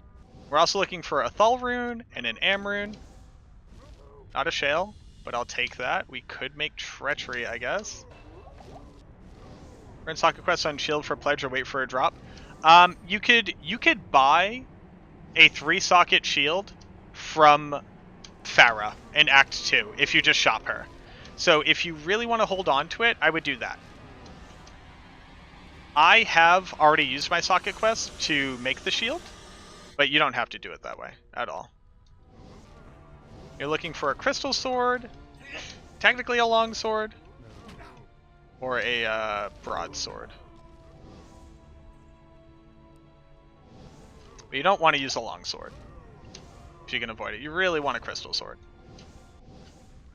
If you cannot get like a spirit, if you just can't get the runes for whatever reason, or if you're doing this in the speedrun, it's fine to just use a Magus wand, so a wand with 20 FCR. It is going to be harder for you to stay alive as much just because you're not going to be getting you're not going to be getting Twister. As much faster hit recovery.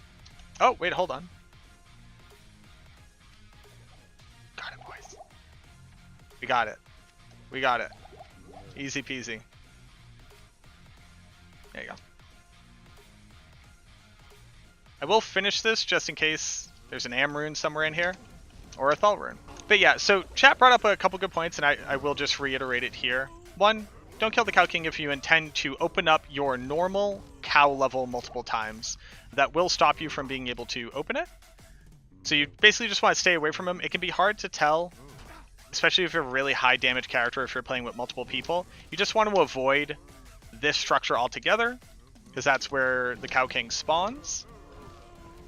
The other really important thing to note is that if you are trying to hold on to your socket quests, which are pretty important at the start and then become less important as you have more and more alts that you can rely on to have the quest, you can shop your 3 socket, shield from Farah.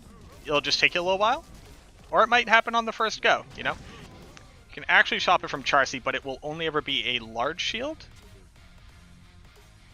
which does have a movement penalty of minus 5% speed. So if that's also important to you, which if you're speedrunning, it probably should be, you want to try to avoid that.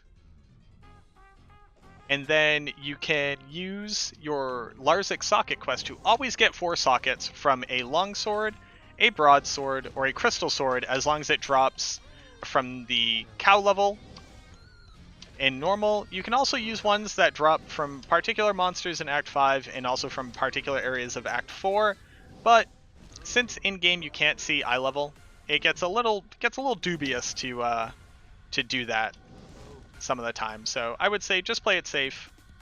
Alright, so we're good. We didn't get the Thal, we didn't get the Am, so we're now going to have to rely on getting those drops from later on, but there we go. We have our sword. Got a Shale Rune, which is kind of interesting. Attack rating. We also got huge cold res, so I am going to hold on to that. That is really nice. We have our Tal and we have our Ort. Tal, Thul, Ort, Am is what we're looking for the sword. And we'll just kind of hold on to that. Merc's not high enough level to use that. Go ahead and sell everything. Get your new potions and then move on. So what we're going to want to do is drop a TP right at the Den of Evil. And then move on to our waypoint.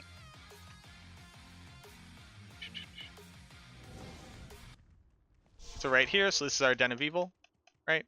And we want to keep following this road to our waypoint. Here's our Flavy. And this just saves us a couple seconds, or it could even save you like up to like 20, 30 seconds, depending on like how early on you actually find the Den of Evil. I will pick up this second Amethyst. If we could cube up to Flawless, that means we only need 1 Gem Shrine. Like we have a boss group.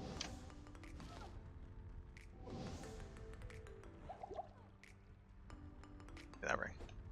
Again, there is a chance of getting another really good stat with FCR on this ring, and then we have a shrine right here, which is actually perfect. We also have a champ pack right here. So champions are bugged in D2. It looks like they are in D2R as well. And they give boss experience. So 5 times their total experience as opposed to only 3 times. And all of their little minions do as well, which is not supposed to be the case. But luckily we can abuse that for really, really big XP gains. So when we get out of here, I am going to save and exit and hope that we have an XP shrine and then another champ pack right there. So while Fissure obviously does like bananas damage, it's actually easier to just run up and Firestorm most things. So I tend to like drop a Fissure, hope that it clears everything, and if it doesn't, go, you know, very personally introduce the Shamans to my Firestorm. Now, if you really wanted to right now, if you're having trouble surviving, or if you don't have enough cold res and you haven't swapped over to the Ancient's Pledge because you haven't gone Windy Druid yet, you can be drinking thawing potions. You can just like buy 10 of them, drink them all at the vendor, and then buy a couple more just to have them on hand. And that will give you 50 cold res for 30 seconds per potion that you drink, and that can really help to maintain your vital life forces. as you push forward. I do need one more strength, so let's pop back up to 11.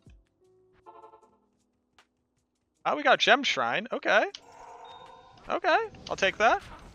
We have a pack here too, which is really nice. So it looks like we have a consistent pack right here.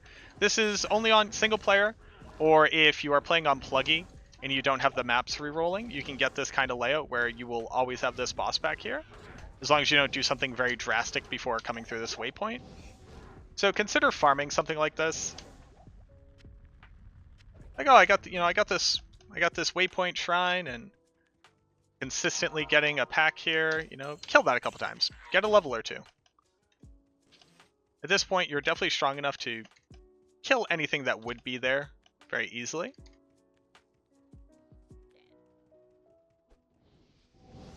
This is heading up towards not the stony field. 15 to life. Definitely getting to the point where I'm running out of space for charms to be able to keep like my inventory agility up, but more charms equals more stats equals more better, etc. We don't care so much about running cows in Nightmare.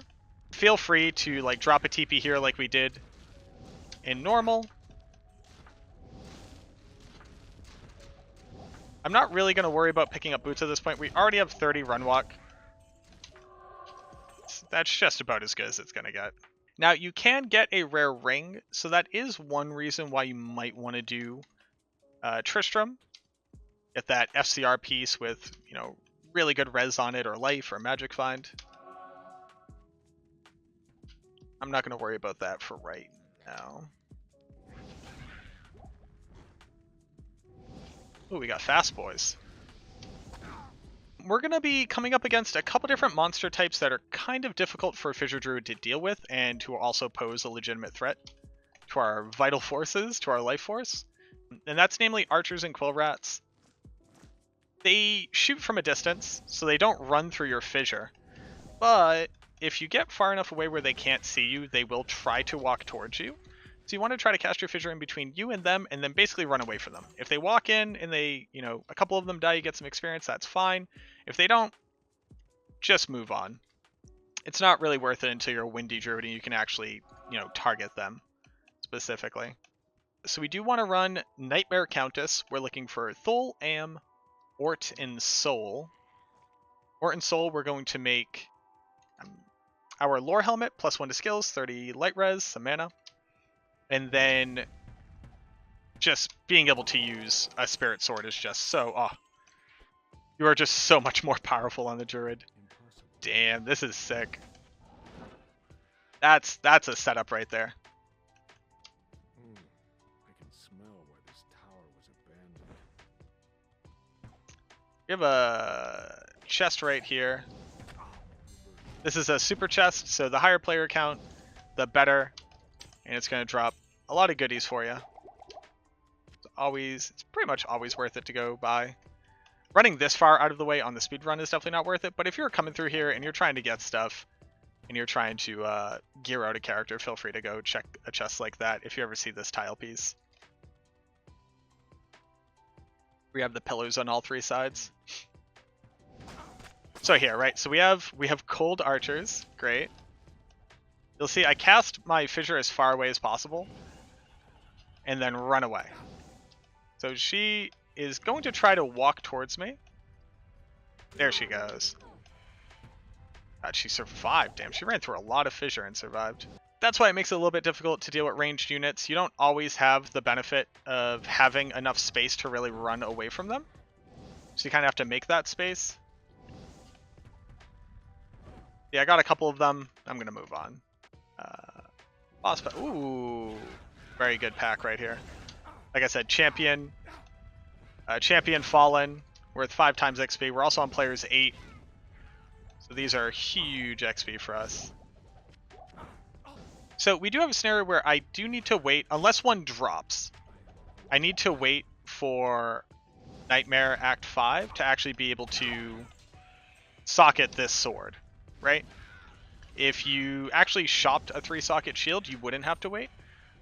But you kind of have to make the decision, you know, do I clear through the Countess a whole bunch, knowing that I won't even be able to use the rune word until Act 5? Or do I move on and then farm something else? The decision that you're making there is, do I want to get more XP right now, or get much less XP later? Because the Countess in Nightmare isn't really going to be worth XP to you by the time we're in Act 5 Nightmare. We're going to be much higher level, even on Players 8. While you're still going to get XP, it's not going to be worth as much as killing some other much higher priority targets. Namely Eldritch. That's like, do I want to invest time now and possibly get the things that I want, while also being kind of efficient because I am still getting XP? Those are like your decision-making things. For the ease of this explanation, I'm doing it this way because, one, it's always better to get XP earlier on. And it's not like this is a completely useless endeavor that we've got going on. You know, if you're playing this more casually, you're going to have more time literally just to go get gold if you want it. So don't be afraid to, like, use it to teleport and to repair your teleport staff. Just keep in mind it's 70k gold to fully repair it, so, you know, don't end up screwing yourself. We do need to figure out where our boss packs actually are.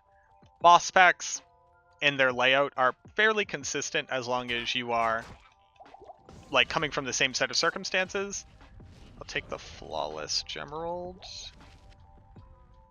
It's money. But since we had never come here from the waypoint before, we actually don't know the layout of our boss packs. Port Soul Thul Am. Give me a Dole rune. Which is of course a rune that I would need on the Necromancer if I was making light. Port Tal. We do need to start holding on to like all Rals and Tals. One, the Ort is really nice because we can repair our staff with it. But the other thing too is that like there is a world within which we actually cube up. So here's an extra Ort. We have another Ral rune. Alright. And you could do this for, I mean, you can go above 40 here if you want to. No harm in it.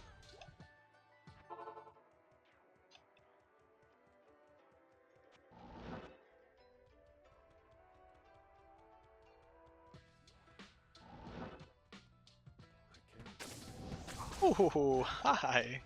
Don't do that. If you're on hardcore, don't do what I just did. That is how you just die. But, good XP.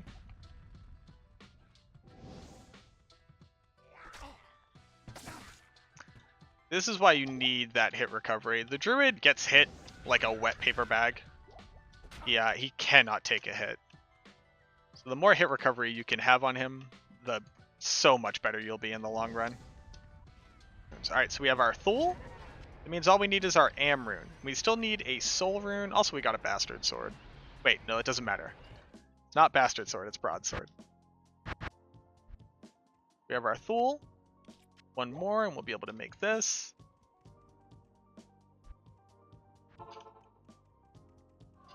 Stangama. Alright, so we got 2 champ packs here. Not the worst idea to sit here and actually kill him. So, the way this game works is that there's a stat that every monster has called No Drop. No Drop is decreased by players count. So the more players there are, the less likely the monster is to hit a No Drop. No Drop means don't drop an item instead of dropping an item. The Countess, she has a special loot table, which is her runes, right? But she also is a regular monster, or a super unique monster, who also drops regular items. So she has a chance to do her special drop. And this is tied to her no drop. So if you decrease her no drop, she is more likely to drop items. And if she drops items, she is less likely to drop from her special rune table, which is weird. So if you end up, you know, spending an hour here and you walk out of the Countess at level 45, nothing wrong with that.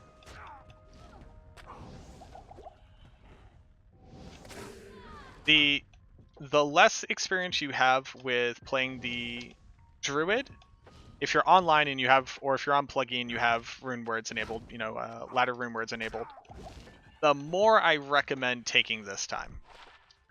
Summoning skills. Summoning skills. Because you're just going to get, you know, a lot of runes that you might be able to use for other stuff. You're going to get, you know, decent chance at some uniques and rares. You know, I think we've seen like 2 uniques or set pieces drop already.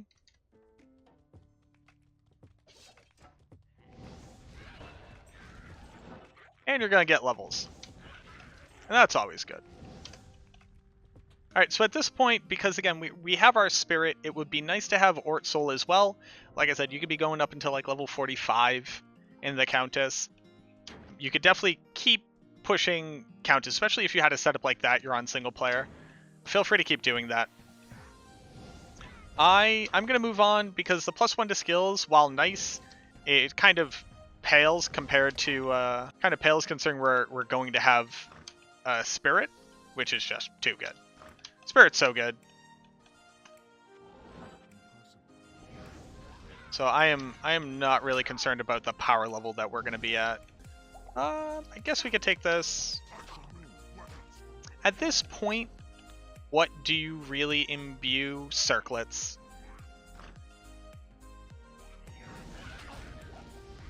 You could say pelts. One, you are going to get another Anya pelt. So you don't necessarily need to go for pelts here. And then on top of that, pelts are such a crapshoot. It's a lot easier to get a good circlet or a really good circlet that you could then trade to someone else from your imbues. You know, you get that 220 paladin circlet. You're in money. Every Hammerden everywhere is just going to be drooling at your feet. Andy on players 1, you could go Andy on players 3. It's not really that much of a difference on fire. Just get a little bit more no drop reduction.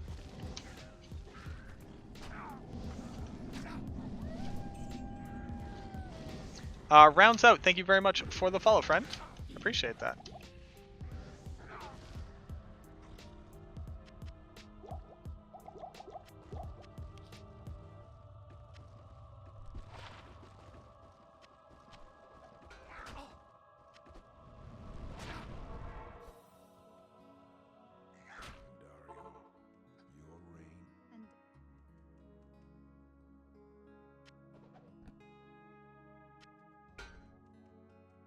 Dude, I'm cheating. Hi, my name is Mac. I'm currently cheating. The issue is that gives me no fire res. No fire res, no light res is kind of hard.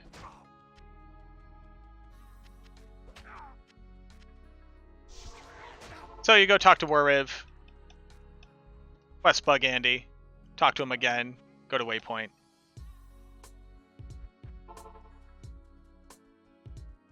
Buy on lore. I mean, here's the issue. This doesn't give me light res. It's not the worst, but I do need to pick up light res from somewhere. Preferably on some glovies. And I need some fire res.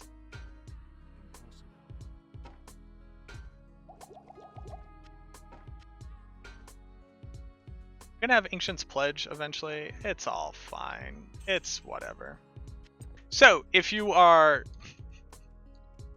at this point, you actually can swap over to Windy.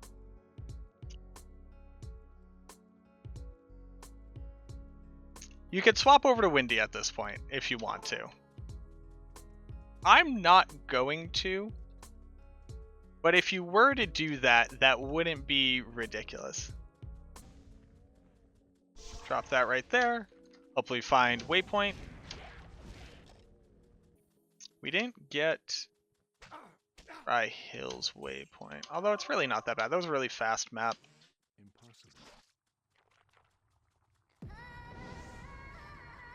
Yeah, I would push on. We've seen a lot of this map. We're not going to get Waypoint at this junction, then you move on. So we're at the top. As our waypoint. We're going to be teleporting. So I'm going to get myself a new man. And he will protect us slightly. Alright, this is our second Duriel, or Talrasha tomb rather. Little smiley face. Oh! Okay, don't die. Let's go! Easiest game on the planet.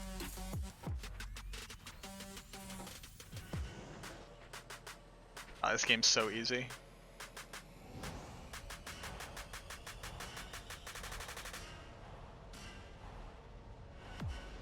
Ah, I'm glad you're hanging out, Captain.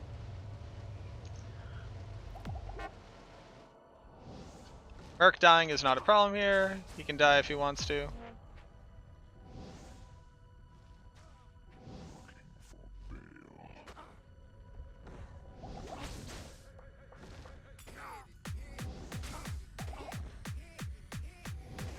Old res is our one good stat.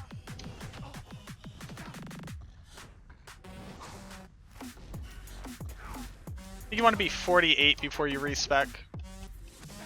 That'll happen by the time we get to the end of Act 3. Or get to Trav in Act 3.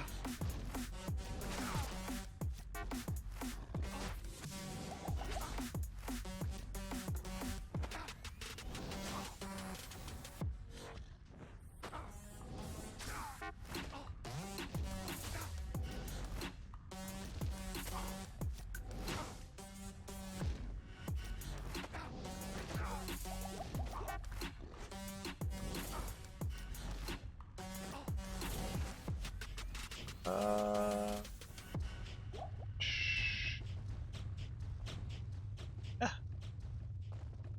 I brought X, balanced X. Sure. That might be worth something. Probably not. There you go. Now you have Nightmare Duriel dead. Easy.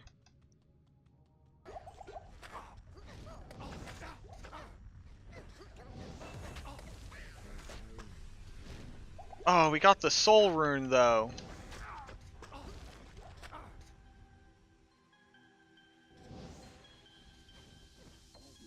Okay, here's what I'm going to do for right now. This is more realistic of what you would have. Right now. You really wouldn't have a Peasant's Crown. Peasant's Crown is great. This is much more representative of what you would have. We're going to go ahead and toss that on.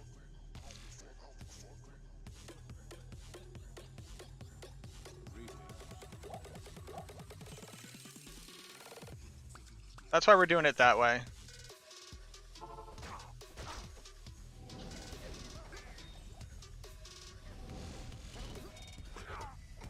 This is number 3.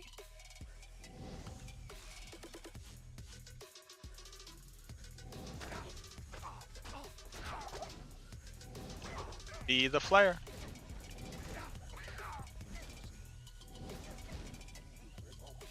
Ooh, okay. Okay. That's sick. We've had some amazing flares. Although really, you want the amazing jungle in hell. Yeah, that's gonna happen. That's what happens when you're rocking minus 30 fire res. So, in hell, nightmare, normal, you want to get the jade figurine, and you want to get the tome of Lamb Essen.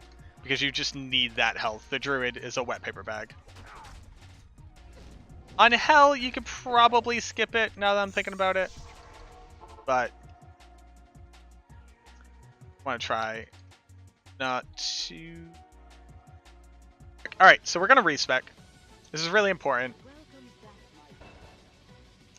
We need to be able to use our broadsword, which is going to have a spirit in it. So that's 48 strength. We also need 47 strength for the Ancient's Pledge. So you could just go up to 50 strength if you want to, 48 if you want to be just really considerate. You don't really need any points into mana. You could drop like 20 if you want to. And then there you go. All right, so for Windy, The thing that we care about is Tornado.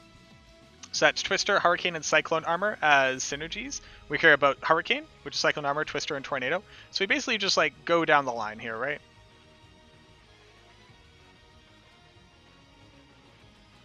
Hold on.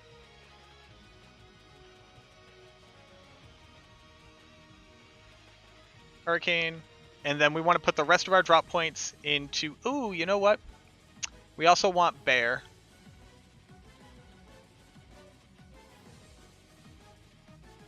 We also want Bear. That's very good. Bear. Rest of the points into Cyclone Armor. So at this point, you want to like redo all of your keybinds, right? Tornado. Bear. This. Also at this point, you can go ahead and ditch the Leaf Staff. You're not really going to need that anymore. Since our res is now like looking super good, we can get a little bit feisty with it.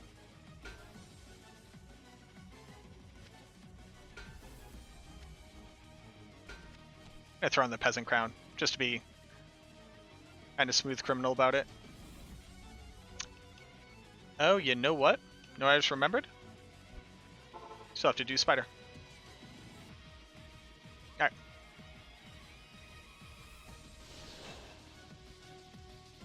So the major thing is you want to have Hurricane up as often as you can. Your major damage source is now your Tornado, and you want to recast Cyclone Armor preemptively. So let's say you jump into an area where you start taking elemental damage. Definitely, like, while you're reassessing your positioning and working that out, just go ahead and feel free to recast this armor as often as you need to. You also want to have Hurricane up as often as you can. Remember that you now have a Bear, so your Bear can be used to like intercept people. Things will target your Bear instead of you. And then on top of all of that, we also have Heart of the Oak. Now, Heart of the Oak is going to scale, so in Nightmare, it's actually completely immune to physical damage, which is kind of buck wild. But in Hell, it will start taking damage again, so you're going to have to recast that. That's fine. You know, you just have to be cognizant of it.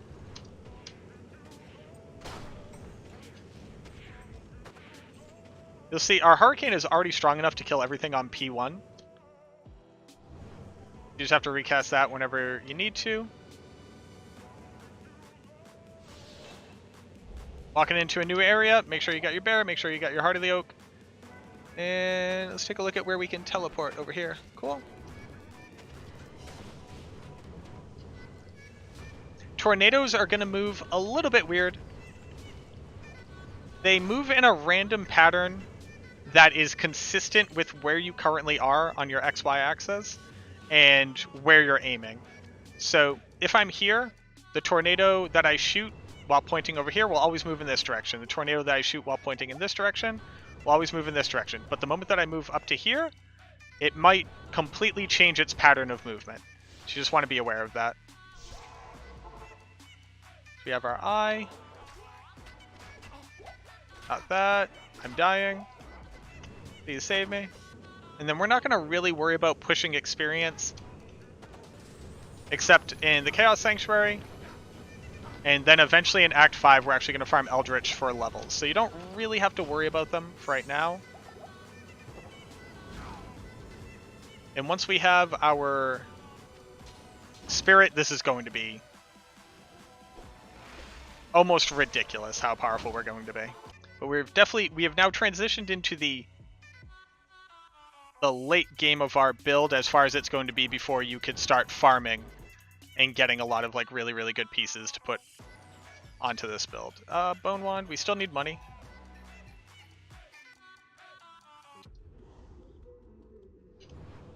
So again, we come into an area, recast Maelstrom, recast our Cyclone Armor. Just like get into the habit of doing that preemptively. Like don't try to do that in response to danger. Try to do that before danger overwhelms you.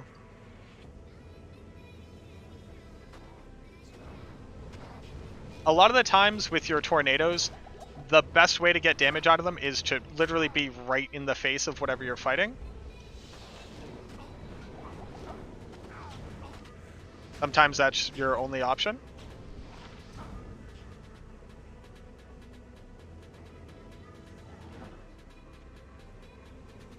Okay. Oh, okay, yeah. It's gotta be up here. But yeah, you're just gonna have to be right up in the face of a lot of the things that you're fighting.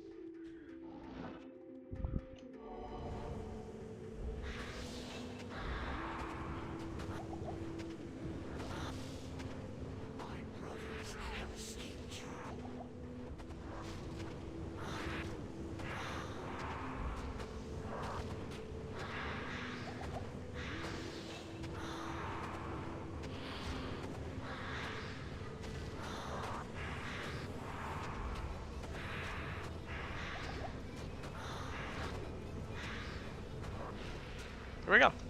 Blade.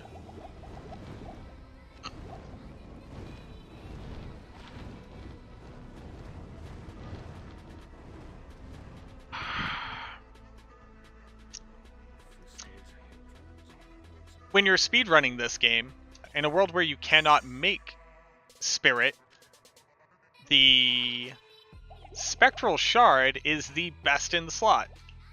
So I got one because this game hates me. You would also make a meditation framework, so it's Raltier, Tal Soul, and a 4-socket base.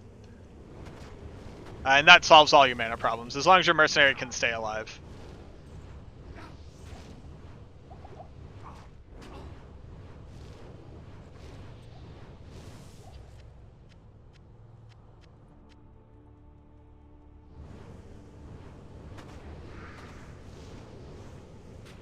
I forget that I don't typically have access to ladder rune words while speedrunning. Stone skin.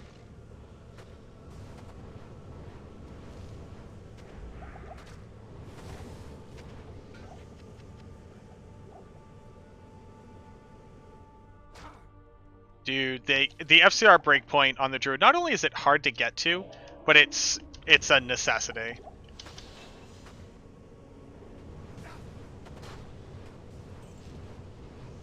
Because the only thing stopping you from dying is a tornado killing something before it gets to you.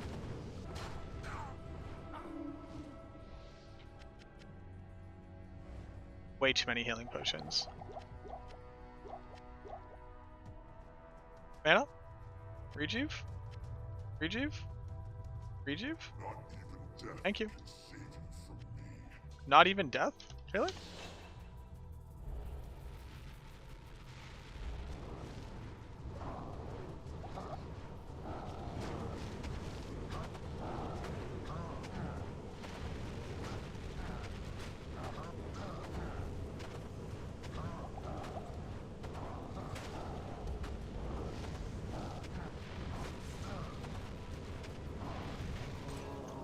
There you go.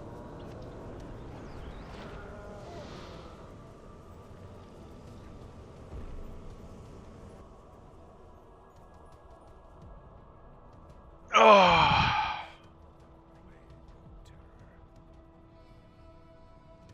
I cannot tell you how disgusting this is. Getting Spectral Shard.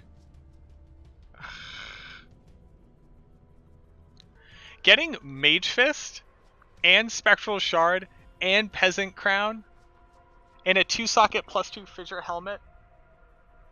I hate this game. I hate it. I hate it so much. I'm getting actually the best things that could possibly drop for the Druid. Dude, what do I... What? So we're going to go all the way up to level 59 here on Eldritch. Really, in the speedrun, you would only go to like 57, 58, because you do have to kill a lot in Act 3. But it kind of doesn't matter. So the reason why we need to get up to 59 here is because doing the Ancients will get us up to level 60, which means that we will be the minimum level required to be able to beat Hell Baal. And at that point, you can move on and start doing Baal runs and all of that, right? If you want to go higher level, I wouldn't go much higher level here. What I would actually do is I would get up to level 60 here, and then if you wanted to go like P1 all the way up to Hell Eldritch, and then I would farm Hell Eldritch for levels. If that's on single player. If you're on multiplayer, Obviously, doing Baal runs all the way up to, what, 60 in Nightmare? Maybe 70 if you really want to. Again, it's not something that I would typically do, but you can. We'll go Dust Deep on the Merc, sure. I do want an Amrune. If I could get an Amrune, that would be sick. If I don't, that's also okay.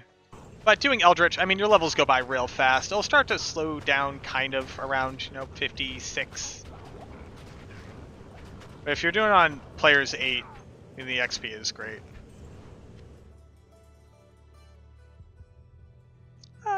54.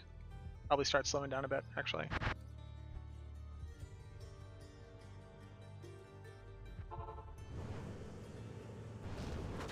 Alright, so we can move on after this point. Level 59.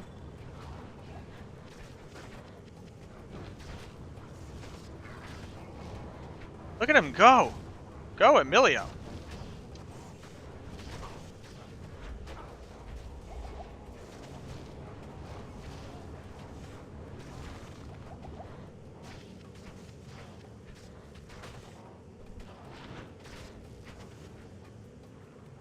Do I need to save the Babas?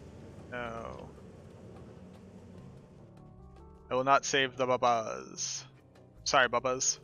So we're level 59. Our Nightmare Ancients quest is going to get us up to level 60. We don't need any more experience to finish the run. If you were still playing this and you intended to play this character, you weren't just speedrunning, you could leave it on players 8 if you really want to. You are strong enough to basically kill everything. But even just dropping down to players 1 and just prioritizing killing boss packs, killing champ packs, you could farm I wouldn't farm much higher on our boy Eldritch. He really does slow down by quite a bit. But there's nothing stopping you from, taking this, going to do Baal waves, then farming up a little bit more. You can even go do Nightmare Cows if you wanted to at this point. Windy Druid's real strong. In vanilla. Like, look, I'm gonna not fight these people.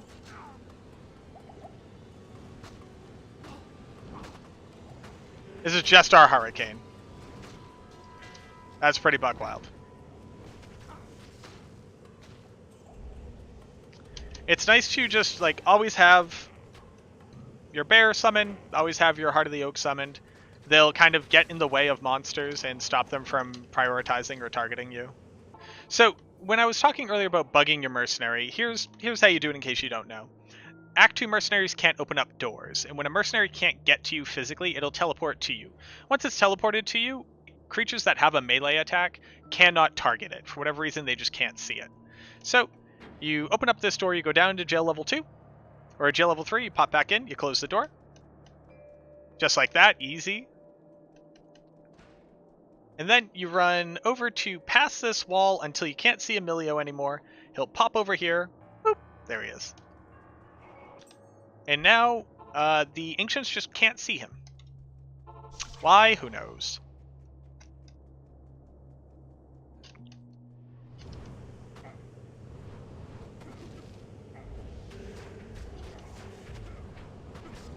Oh!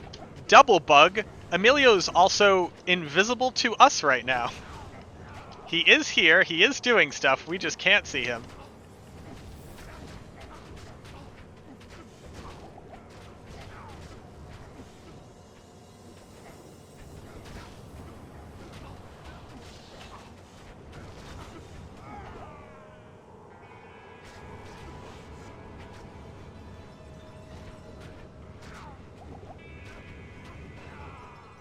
Easy.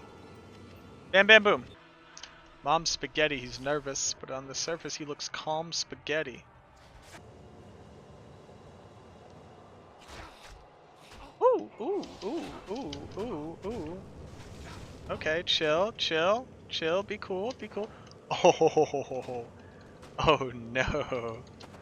Alright, I'll be over here.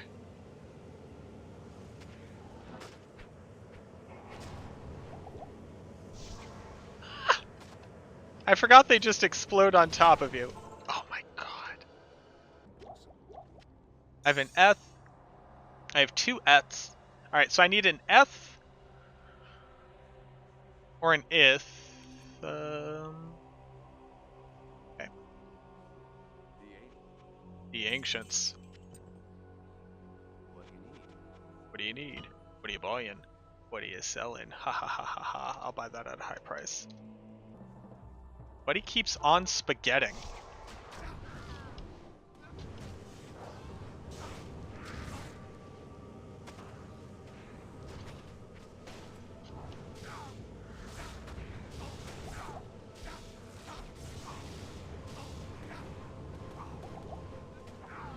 Alright, I need to clear this out. In case I need to run stuff down here. Okay.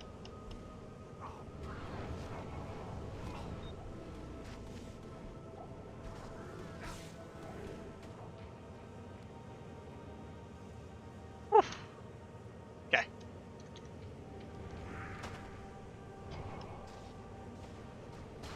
It's going to suck so bad. Alright. Well, you don't want dolls and souls because those can get resurrected by the Act 2 wave, but too bad.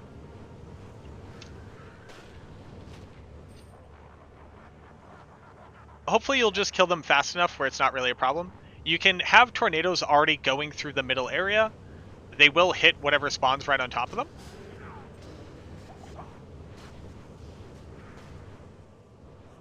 Cool.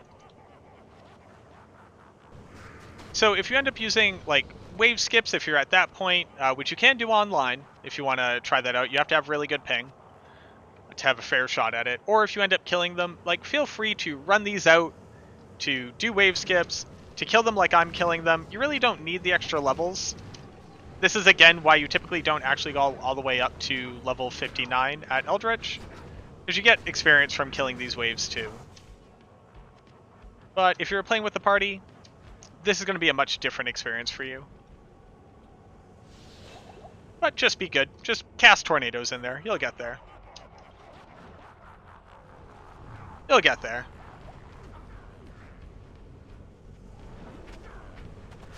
Oh, my Merc gear is also bananas.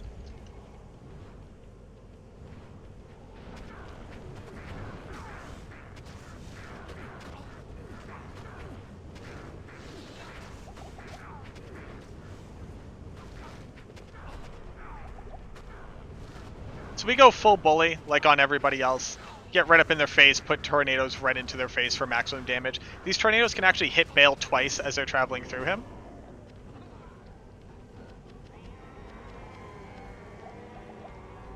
So don't be afraid to like get in there and toss him around a bit. Breastplate, I guess? Sure. And congratulations, 4 hours in, you just finished Nightmare Baal all by yourself.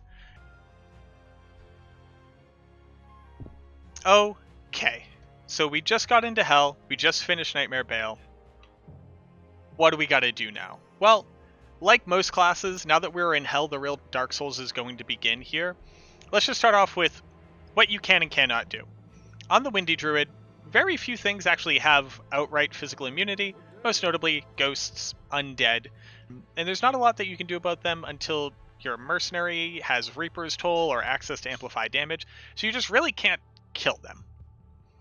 That's kind of not an option for you. So you need to be fighting things that aren't immune to physical and don't threaten your life. Well, what threatens your life? A lot of things at range. So with Tornado, you kind of need to be up in the face of stuff, at least at this power scale. You need to be up in the face of stuff. You need to be able to kite them in, and Maelstrom or Hurricane needs to be able to be a really good CC option for you, but it doesn't outright freeze. In fact, it really only chills for a very short period of time. So the things that you fight have got to be things that either A, will run away when you start fighting them, will get slowed down by your Maelstrom, or are susceptible to physical damage. So that's really the only thing that our kit has is physical damage. Again, Hurricane helps out a little bit, but it's tornadoes that do the majority of your damage. Also, if you look right now, even though we have really, really good gear, our res are all negative except for poison, right? So we have, fire, cold, and lightning are all in the red. I wouldn't recommend playing at this point. You can So again, since we have Cyclone Armor, which is absorbing 1,000 damage, as long as you are quick to cast, you technically can't die to, elemental damage unless it all one-taps you in addition to your full hit point total. So you gotta kind of go back and forth. Do I want more resistance right now, or am I just going to rely on Cyclone Armor? If you're playing this a bit more casually, or you're not trying to just get there at level 60, like you're not trying to kill Hell Baal at level 61, I would really recommend going through and buying a lot of pieces that either have high singular res or high dual res from Nightmare Charcy. You can open up a cow portal right next to her, go into the cow portal, come back out, see what she has. If she has nothing, go into the cow portal, come back out. You can also do it next to Geed. Geed technically has more options available for armor that you'll actually be able to buy. For our playthrough right now, since I know that I can drink thawing potions, I can basically just keep these, mainlining into my veins, I'm not going to worry about cold res. I do care about fire and I do care about lightning.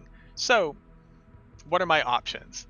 I can swap out the Peasant Crown. The Peasant Crown is nice, but I can also just be using our Lore Helmet.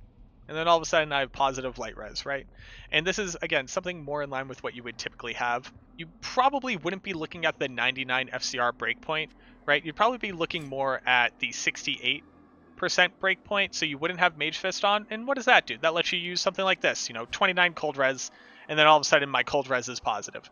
Since I don't really have another option for fire res other than just swapping out to, a 2-socket helmet with full Ral, maybe I would do something like that. I would just get everything to at least 20 above 0. Yes, you're going to run into some issues, you're going to run into some danger, but we have Cyclone Armor, and, you're all good at that point. So I'm going to use Lore so I can keep that +1 to skills, because that's going to help me kill faster. It also reduces damage, gives me mana per kill, so that helps with me not having to worry about mana potions so much. And then other than that, I could go shop some better boots, and let's just go see what Charcy has on her right now, right? Charcy might have a belt that we could use. She might have a really good, resistance belt. Might have some cool booties. We got 40 run walks. You can wear 40 run walks. If you're willing to put in a couple more points, you can just buy those right now. And those 40 run walks could also have resistance on them. Instead of the enhanced defense or the holy light, you could have ochre light plated boots of acceleration. Then you'd have light res, right? So keep that in mind. Again, I would go shop in Nightmare because the bases that they have in Nightmare are easier to use. But I think we're good with where we're at right now. I have positive cold, I have positive light res. I'm not going to worry about fire too much. I'm just going to use Cyclone Armor to survive that. Like I said, just mainline a bunch of thawing potions. All of a sudden my cold res is back up at 58. Easy peasy lemony squeezy. So this pack right here is the exact pack that I'm talking about. This is something where you can summon your bear, put it between you and them, and kill them. That's something you could easily get experience on. Whereas Quill Rats with Dual Enchant or Fanat or Might Aura, I wouldn't mess around with them. We could also make a caster belt. I did forget that. I wanted to make a caster belt.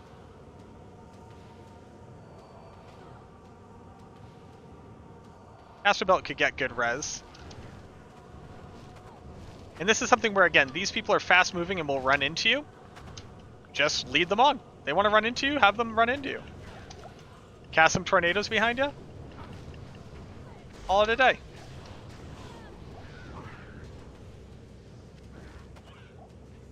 Easy as pie. The Hungry Dead are another good example. These ones aren't immune to cold, so your Hurricane will help out a bit on them. Although zombies in general have really high... This guy is rocking Conviction Aura and was dual enchanted. Very dangerous, but the monster type is something that you could sit here and kill, is what I was trying to point out. He was a horrible example. At this point, you could farm Hell Countess. If you really wanted to, you can make your mercenary a treachery. You could start farming for the runes that you need to make your Heart of the Oak and stuff like that. I'm not going to do that.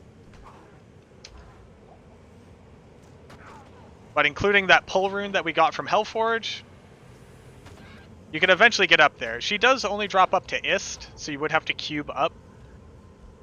But along the way, one of the other monsters might drop you a Vex. Or other minions can drop Vex. You could also, like I said, make a Treachery, make yourself a Rain. Make yourself another Spirit Sword, or a Spirit Shield, if you are high enough level to have enough strength to actually be able to wear it. And not completely gouge out your vitality. But I got a Spirit Sword. I need my res for my Ancient's Pledge, so I'm more than good to sit on what we have. If you have kids, then I can show them the video games. You're gonna want to play video games with your kid. Nice. Can your kids just go farm for me? That'd be pretty rad.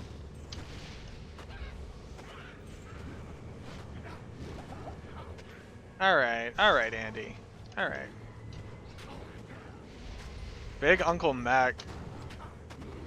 I'm like kind of already an uncle, which is kind of weird. Like my girlfriend and I aren't married, but we have been together for 7 years. And she's now an aunt, and that makes me an uncle. I don't know how I feel about that. I'm gonna have to buy this kid like presents.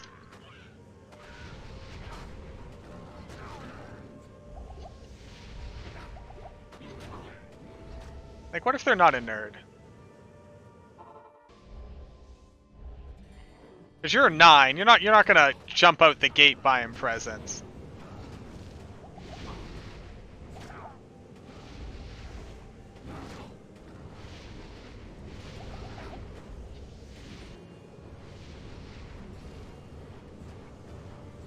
Not gonna be like, "Hi, I'm 9. Here's a present. It's a bug I found."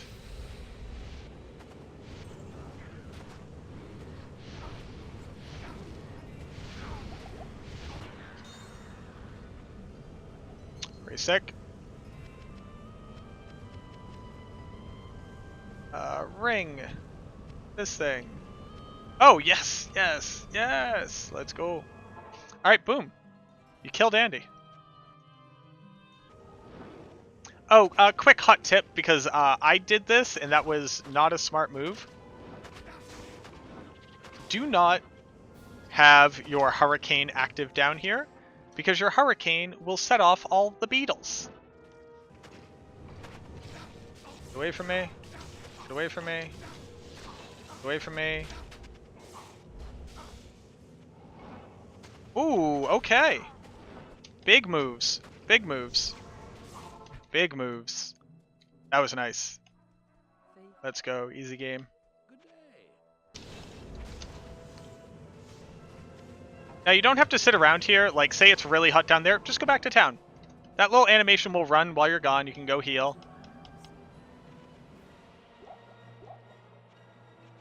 Get yourself some big thong potions.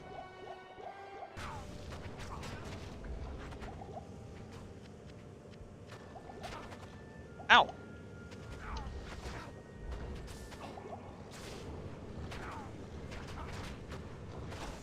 God, he really does not care about my bear, which stinks, because I wish he cared about my bear more.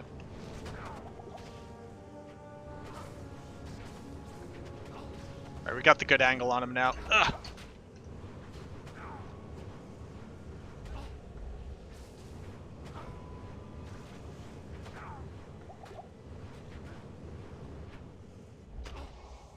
Go, mercenary, I wish you had crushing blow.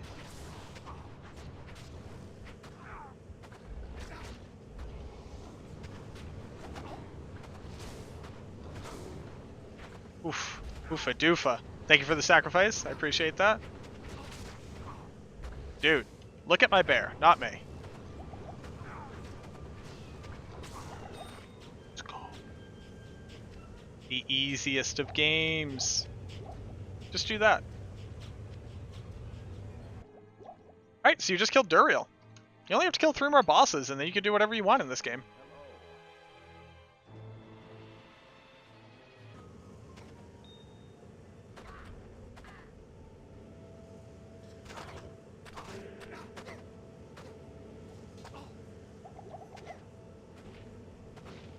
Don't kill me.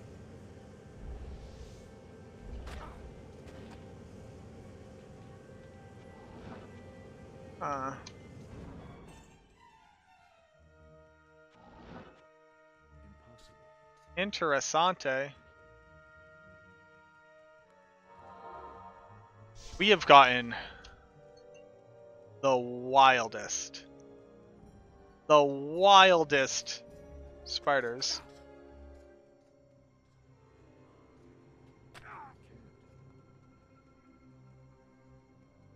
What do I even do here?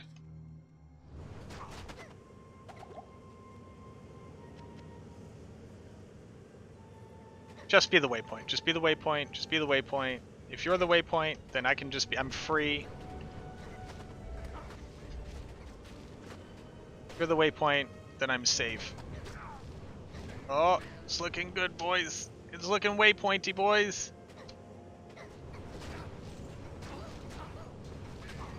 I actually could already know if it's the waypoint. It's not. Oh, 15 life? Nice. If I could read the bricks that are in front of... Oh my god, don't kill me.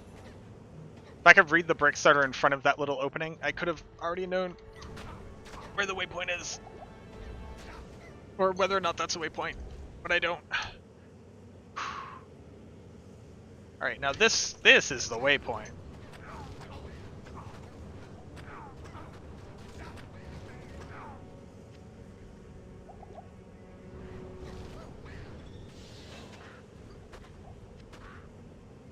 Be the waypoint. Ooh, don't be Might Aura. Don't be Might Aura. Don't do that. Yes, waypoint. Let's go. The game. Alright, now here's the question. Where's my spider forest?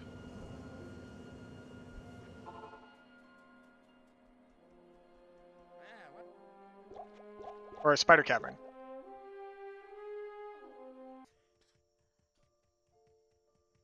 So this little crook cuts across, and this connects to the Great Marsh, and in the middle of that there's going to be a camp that I can go to. That'll be up here-ish. Oh, extra fast.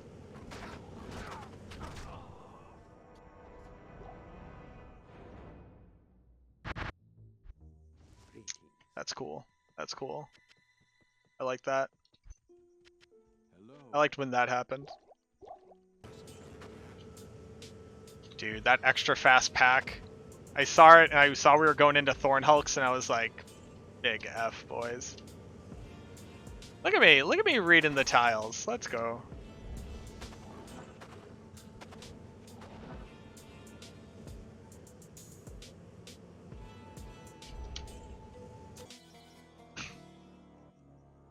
Be impressed if you read it right the first time.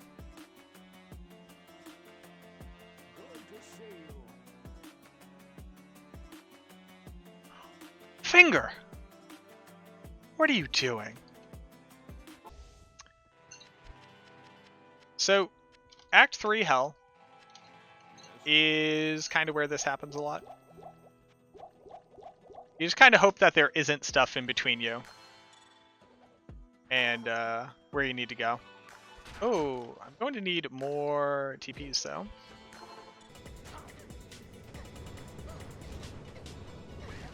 So basically, for people who aren't trying to play it like me, like a big dum-dum, what you want to do is just go a lot slower. Like, be willing to cast your bear out, let him start tanking, throw out tornadoes, run back, and clear out everything, and then make your way through. Like right here, you know, you have a bear stuck, you know, they can't really get in at you. So you kill them rather than trying to teleport past them or running past them. You know, play smart. Cast your bear ahead of you.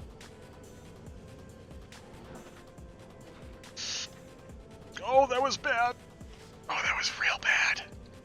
Got there though. Let's go. Easiest of games. But other than the sewer, you're basically done. This is literally all the hard parts, all kind of wrapped up into one.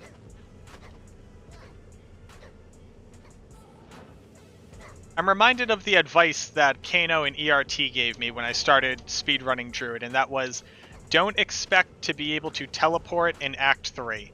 And I never actually took their advice. And you should. For us, Bazaar. So I did say we want Jade figurine and we want... what's it called? The book. You don't need them. You don't need them. You should get them on a more casual playthrough. So like, feel free to take that time. Again, clear everything out. Your best bet is just, you know, find a waypoint, save and exit, find a boss, see if they drop it. Make noise. Do kaka PP. For Hell Travancal, this is going to get spicy. You want to keep the area around it clean. You don't want to be dealing with blizzard and lightning bolts and the Hierophants healing as you go. Feel free to clear out the Water Watchers as well. They will knock you back. They're actually really, really annoying. And you want to try to suss out like 1 or 2 at a time.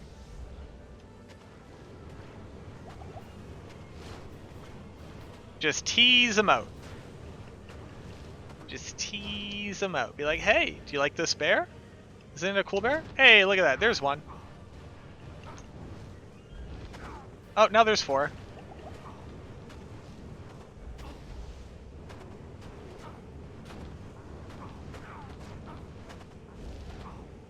The only real way to have your Heart of the Oak survive is to cast it behind you, and then he'll run up and just die. But while he was back there, giving you a ton of life.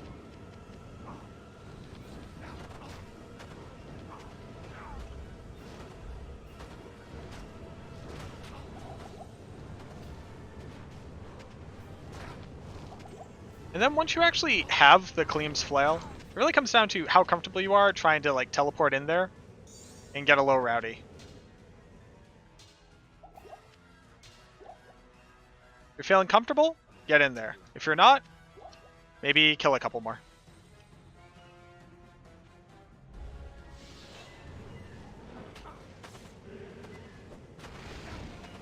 And again, you don't have to wait for this animation. You can go back to town, re-equip your stuff, get some more potions, call it a day.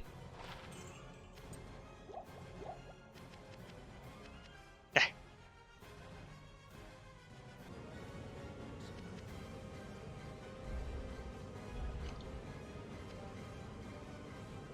Oh. Combat Shrine. Need that.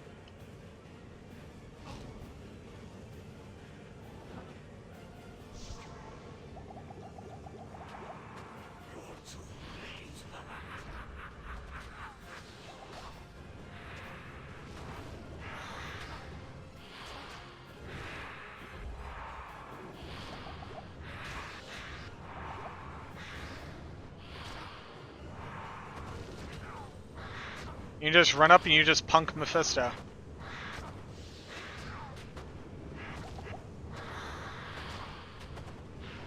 Because he just won't look at your bear for some reason. Grimwand, Cleaver, yeah. Get him. Overseer's Skull, I do want that. And Walking Stick, I actually also want that. Thank you. There we go. Just walk up and punk Mephisto. So, again, in a regular playthrough, you would have gotten all of your additional bonus skills. You would have run all of your Dens of Evil. You would typically get your Iswal as well.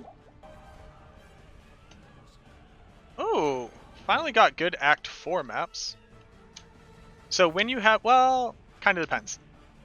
Your exit, if it's the immediate right turn here, your exit is either on this bottom right wall or really close by on the bottom left wall. Oh, Izzy wall is right there. We don't have souls. Let's see. How much would it suck? Kill Izzy. Let's see.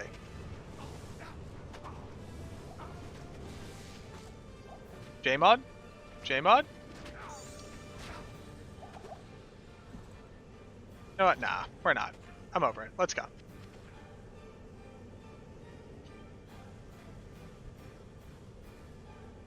These are literally perfect maps. So this immediate right turn means that your exit is either here or here, and then having this within one tile, literally perfect maps. You get those maps when you use the top left exit from town if you're doing the speed run. The River Flame entrance will not always be right there, but that is one of the configurations of tiles, is you have that immediate right turn and then the immediate bottom right wall and then your exit right there.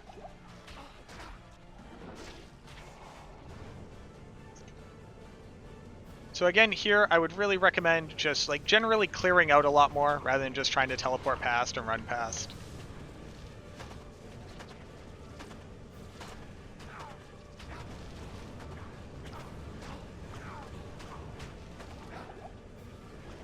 Grotesques have a lot of physical damage reduction, so you're typically not able to kill them in a quick manner. So if you get stuck around them, maybe considering save and exiting, and then, you know, giving it another shot going from waypoint.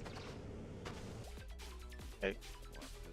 Repair. Just keep our teleport charges up to snuff so I don't ever run out of them in the middle of something.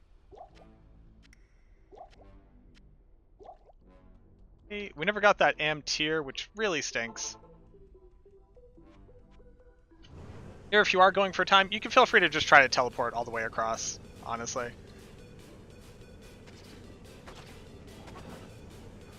Might end up, like, saving you a lot of headache. And as long as gold isn't an issue, there's no real reason not to.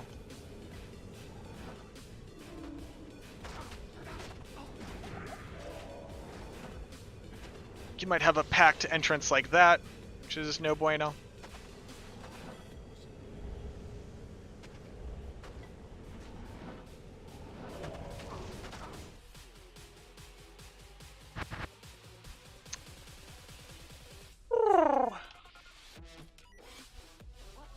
That might happen.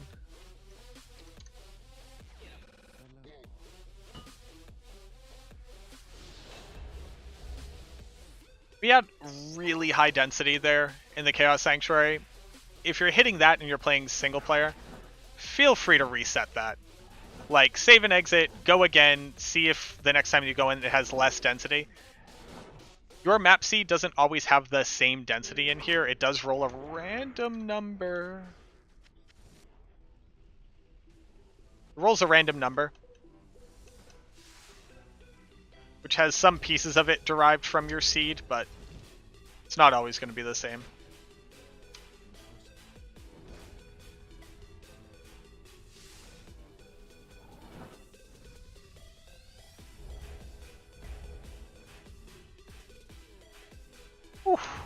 Alright, let's start clearing out. Get ourselves some run-in room. In case Infector gets a little, you know, a little spicy. Again, you're going to want to really be proactive with recasting your Heart of the Oak, recasting, or I'm sorry, your Oak Spirit, recasting your Shield. You can go from 1,000 elemental damage absorbed to nothing real quick.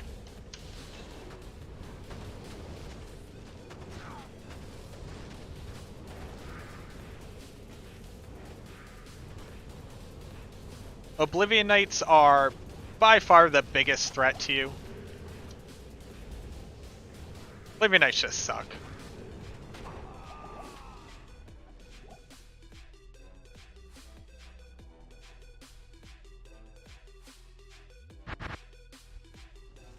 Sick. Sick.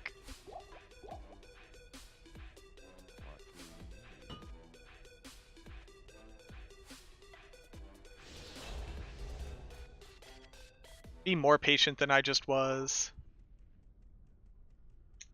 Tried to get real up into the face of something that had Finat. Not a good plan.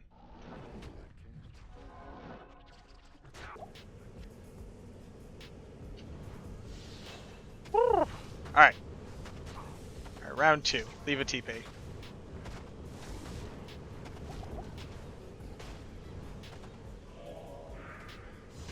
I think I want the next FCR breakpoint more than I want this cold res. We'll just chug some thawings.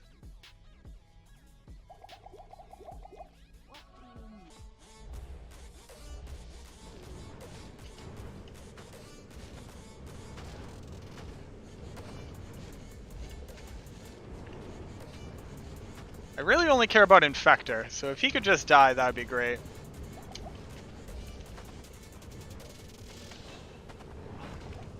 Here we go. As you saw, like, the way I handled that was just a lot of resummon my bear, throw down a couple tornadoes, reposition, redo my shield. Summon a bear, reposition.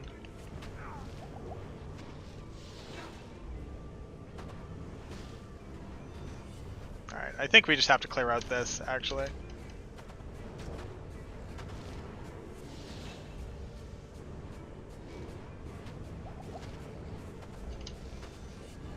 So I think we're going to need an area to work with. Okay. Alright. There you go. Got one area cleared. Now, you just saw how long that took.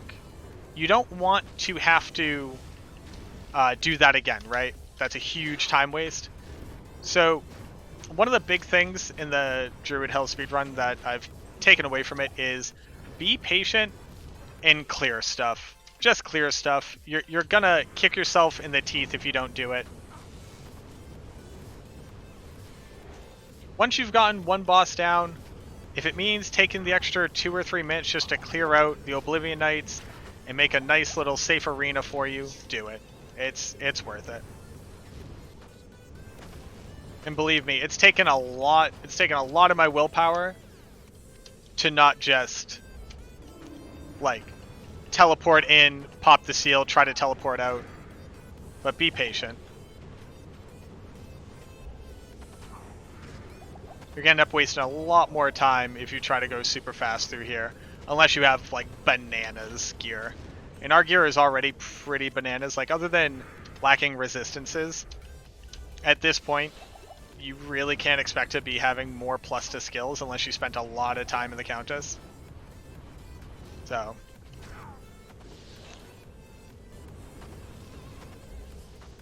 his minions will just one-pop you. They don't look like they will, but they will.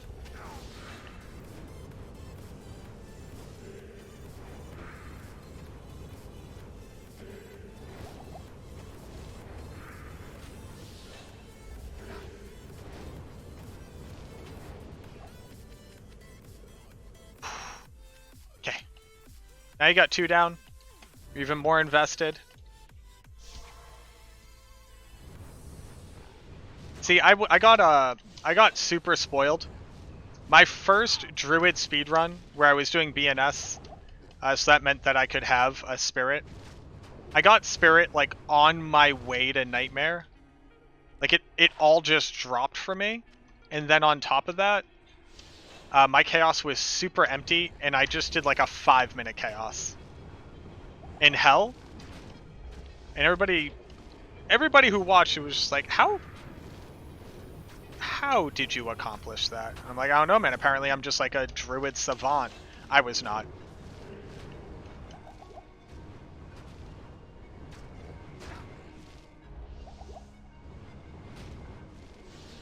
I just got super lucky. I had like no density. Yeah, exactly. And it blew my like Druid ego crazily out of proportion. Yeah, but you gotta think, like, do I want an empty Chaos? You're trying to level? Probably not. Trying to do the speedrun? Absolutely. If there could be nothing in this Chaos, I would pay money for it. Alright, we kind of just bully Diablo, to be quite honest.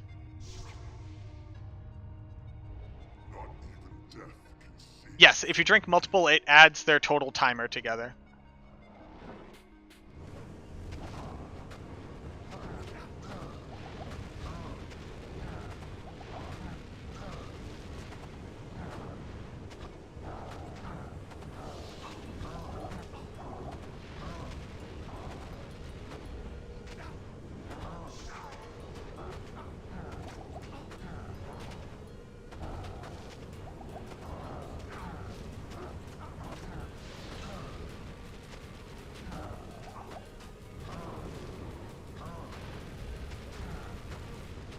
Poor Diablo.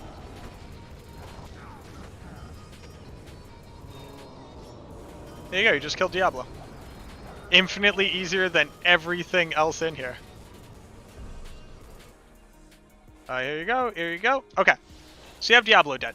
Now, again, depending on what you're looking to do, you have a couple options. You can just, what I'm going to do, which is just sprint to Baal, so we have to get to the Ancients, bug our Merc, kill the Ancients, move on with our days, kill Baal. You can get your Ancients done and then start doing Baal runs. You can go farm Eldritch if you're on single player. You can just go farm Eldritch, get pretty high level on him, then go do the Ancients, and then go do your Baal. It's really up to you. I would say we're still going to do Larzik. I'm actually going to use the Larzik quest on my TP staff. One TP staff should teleport you all the way up to Shank, typically, if you have a full TP staff, and then you can repair right there, so that's one of the ways to, like, save the most time. Add sockets. So, adding sockets, we now have 2 sockets, which is pretty cool, and now we have all of our teleport charges back, right? So if we were going, like, super fast, that's, like, a really good way to, like, use a full teleport stick, then repair it, and then you can save all that gold. And it gets you past everything. I have anything I can actually put in there? A little life. Little dex. There we go. Afternoon. Okay. Pocket all of that. Pocket all of that. Move forward with our lives. So the Ancients spawn with different affixes. We haven't really had to pay attention to that up until now, but they are fairly relevant. So one of the things that you need to keep your eyes out on is what affixes do they spawn with? And I don't remember which ones I care about on the Druid. I'm being quite honest. Stone Skin is definitely a problem. You can't get around Stone Skin. So Stone Skin's a bad one.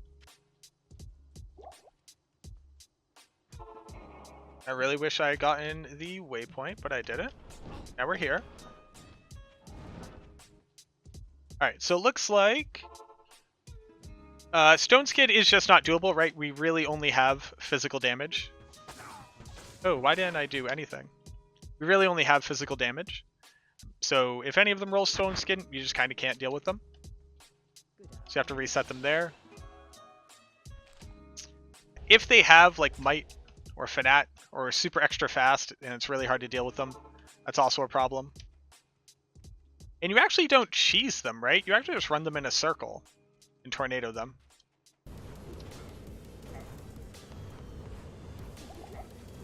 So the idea here is, one, don't get caught. So I'm going to stop looking at chat for a hot second. And you just want to run them around. Luckily, unless they have Life Leech, which Madoc does. Luckily, unless they have Life Leech, they don't really replenish life. Madoc super has Life Leech, which is the worst. Actually, that might just be Mana Drain. Hold on. Yeah, he has Mana Burn. Okay. I mean, that still sucks.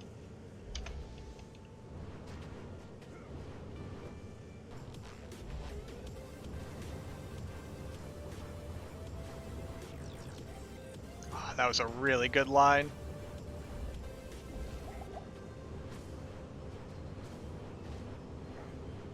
I just did not Expect my bear to actually survive.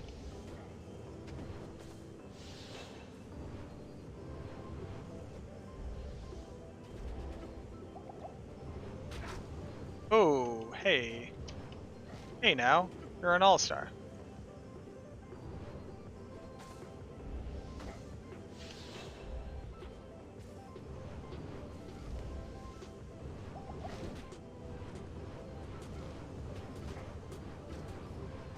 Yes, let's go. Easy game. Alright. He's actually the one that gets you killed the most often. So there's a little bit of like a bug with Talik's jumps, where he begins occupying the space that he's going to jump to at the beginning of his jump. So if you ever just see me like stop running for no reason and then go no, no, no, no, no, that's because Talik just leapt attack and just started occupying the space that I was trying to run into.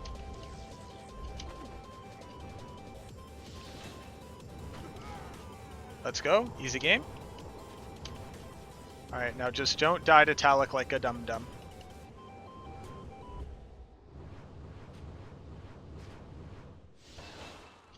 Let's go. Easy game. Okay, now I can look at chat. So if you are like walking into this for your first time, you're like, literally, how do I get through the Worldstone Keep? You can have souls on level 1. It stinks. Or I'm sorry, on level 2 you can have souls. It stinks. But feel free to just save and exit. Just save and exit, try again. If you have souls, save and exit, try again. And just keep doing that until you don't get souls. If you have enough light res to deal with them, or again, you're over leveled, or you have better gear because you played for longer before you got to this point, you can deal with them.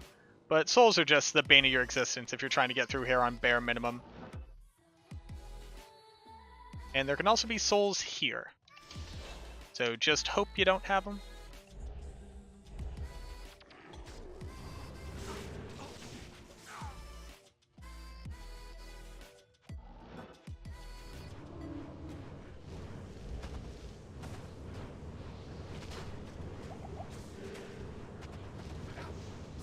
Looks like we're good.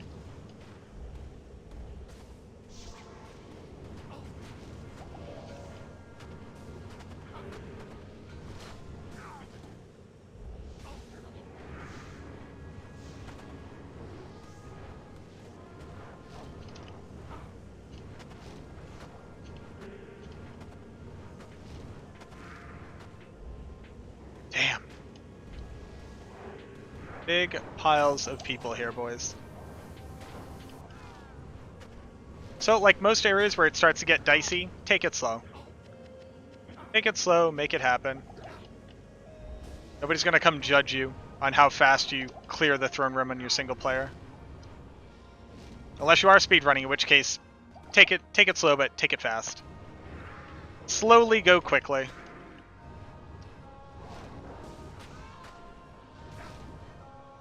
Before I do kill him, I want to see what we got going on over here.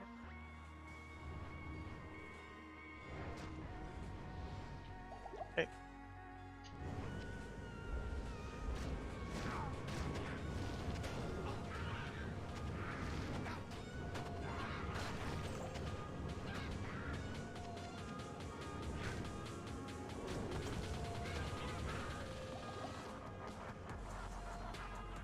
Spired Helm is money. You judge? Get out of here. Only God can judge me.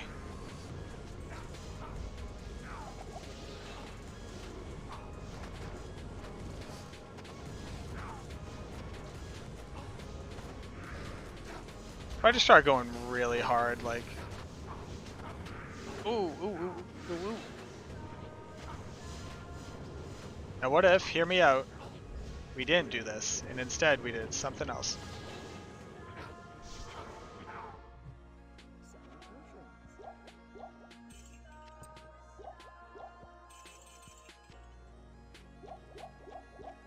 Which god? Tyrael.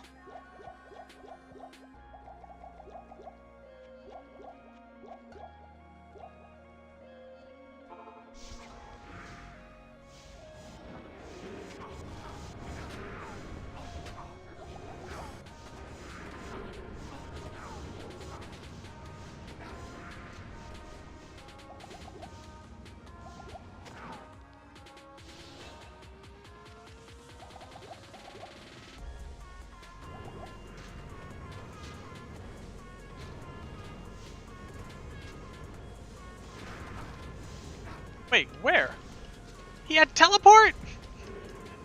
I thought I killed him.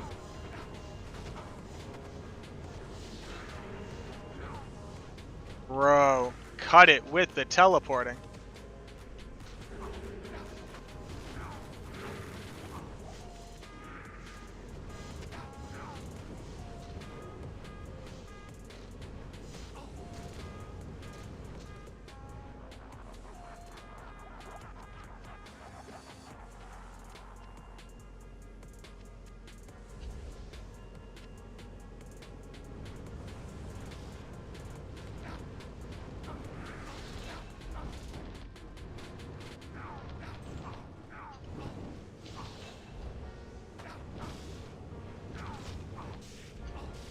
Now, the Minions of Destruction do suck super bad.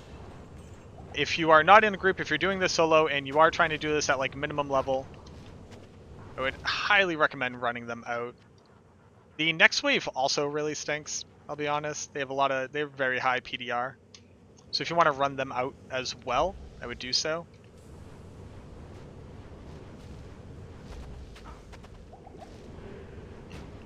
Oh, and they have mana burn? Alright, I am all set. Let's go.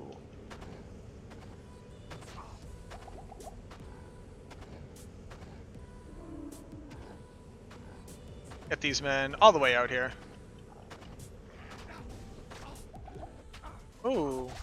Ooh. Okay.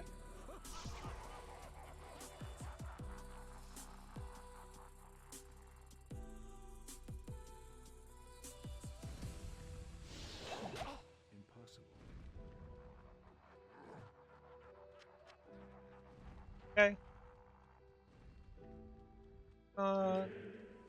Get a buddy over here.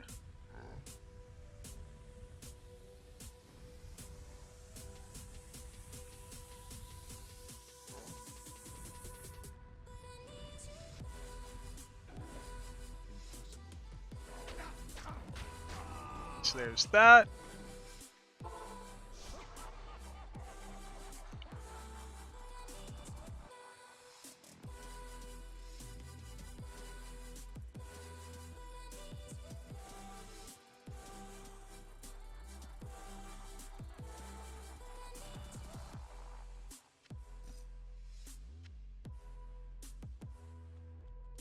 Got him. Okay, now all I need to do is get my body back. Okay, okay, this is fine, this is fine, this is fine, this is fine, this is fine, this is fine. This is fine. Get wrecked. You heard from video games it's the powerhouse of the cell. It is the powerhouse of the cell. It does work to generate ATP for us. Okay. Easy game.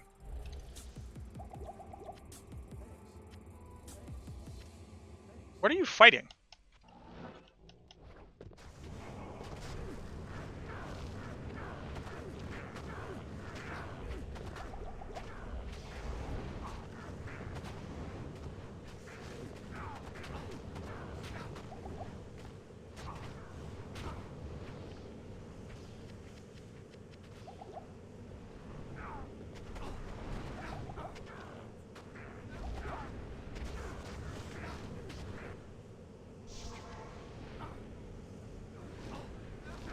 This Baal needs to calm down.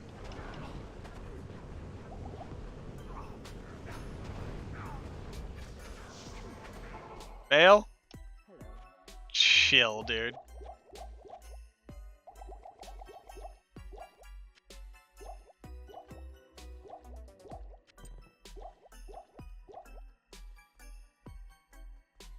Actually, well, no, I'm Gucci.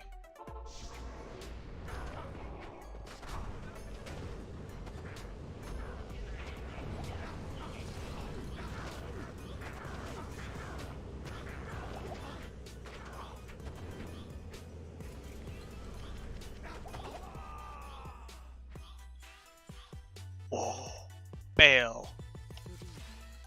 Baal with the white vans, dude.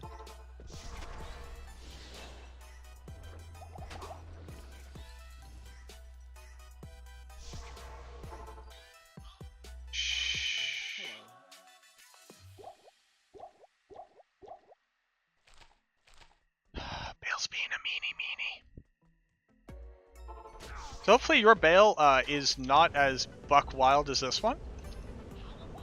If he is, just be smart, stick it out.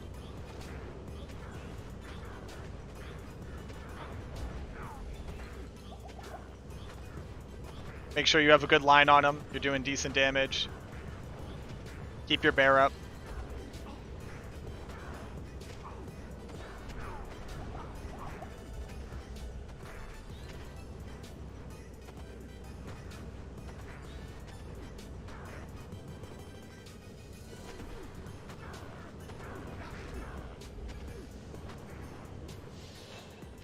Again, be preemptively casting stuff. So preemptively respawn your bear, preemptively respawn your Heart of the Oak. Your Oak Spirit. Oak Sage, rather.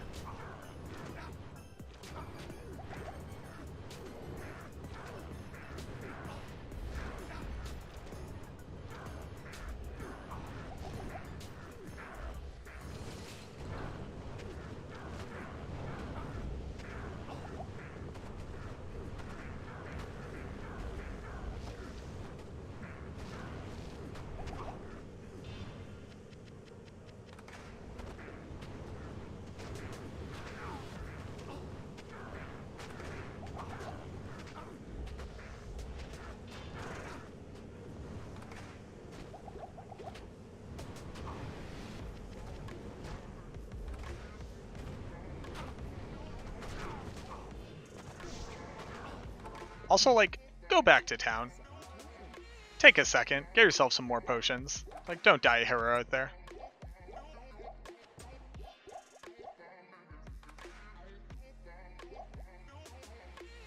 Walmart is the powerhouse of the lonely. I can't determine what that means.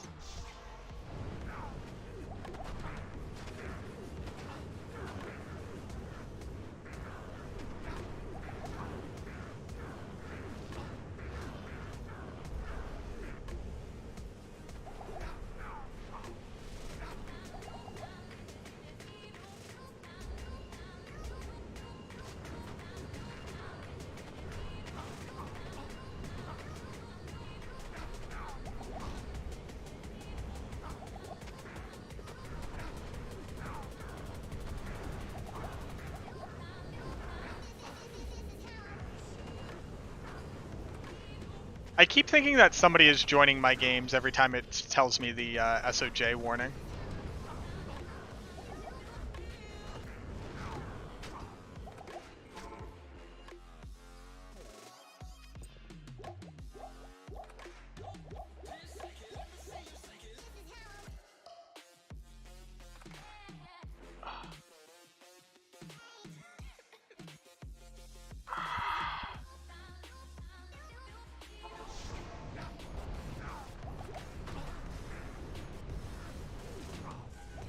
Even during Ancients? That's not what I said. I did not say that.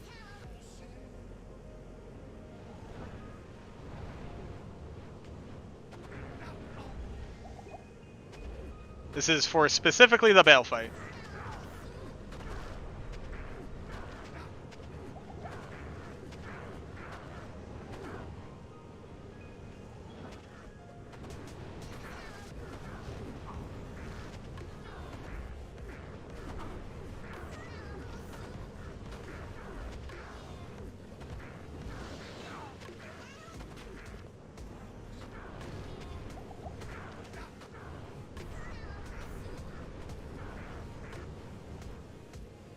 Not how hard Hell Baal is. Hell Baal is a difficult monster to fight.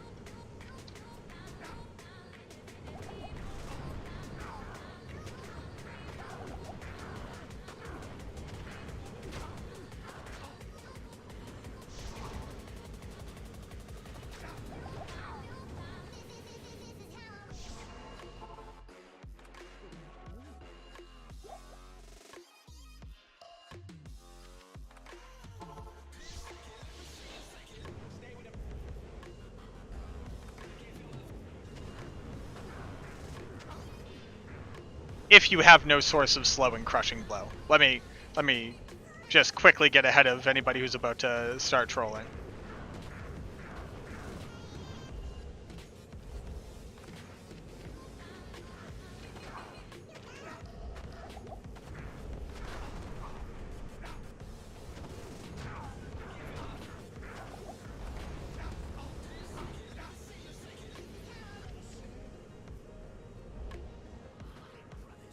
When he summons a clone, just leave. Run real far away and go back to town and just hang out there for like 10 seconds.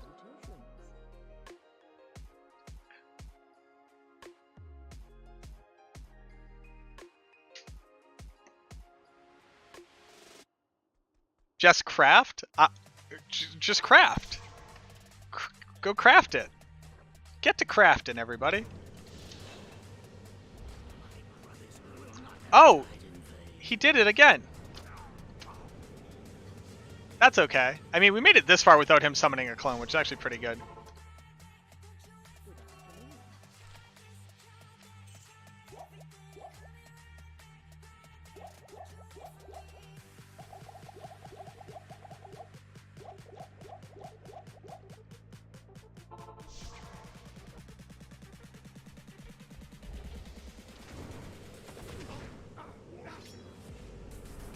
Yep, that'll do it.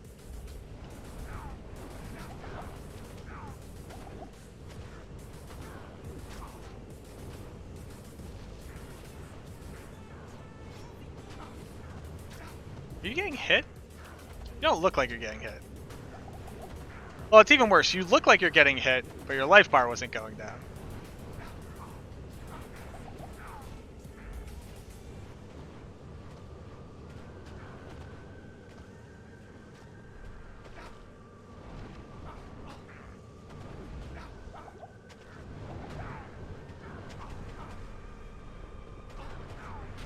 Alright, chill. Chill, chill, chill.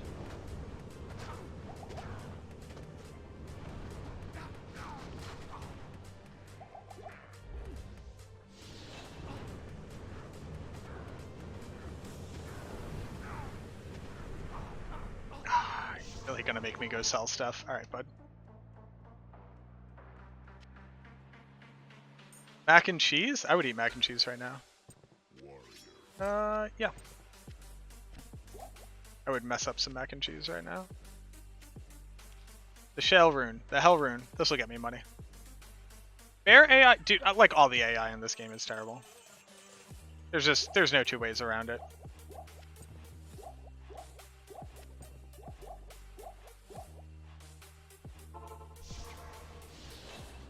Would I drink it from a cup? What does that mean? Would I eat mac and cheese? Would I drink mac and cheese from a cup? If it's made properly, I probably can't drink it.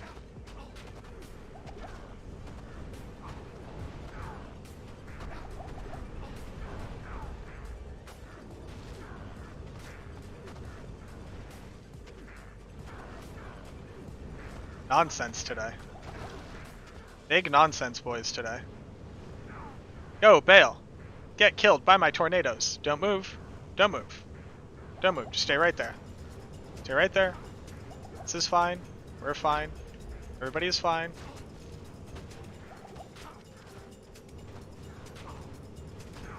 Everybody is happy with the scenario as it currently stands. F. Why won't they die in vain? Why summon your... Why right now?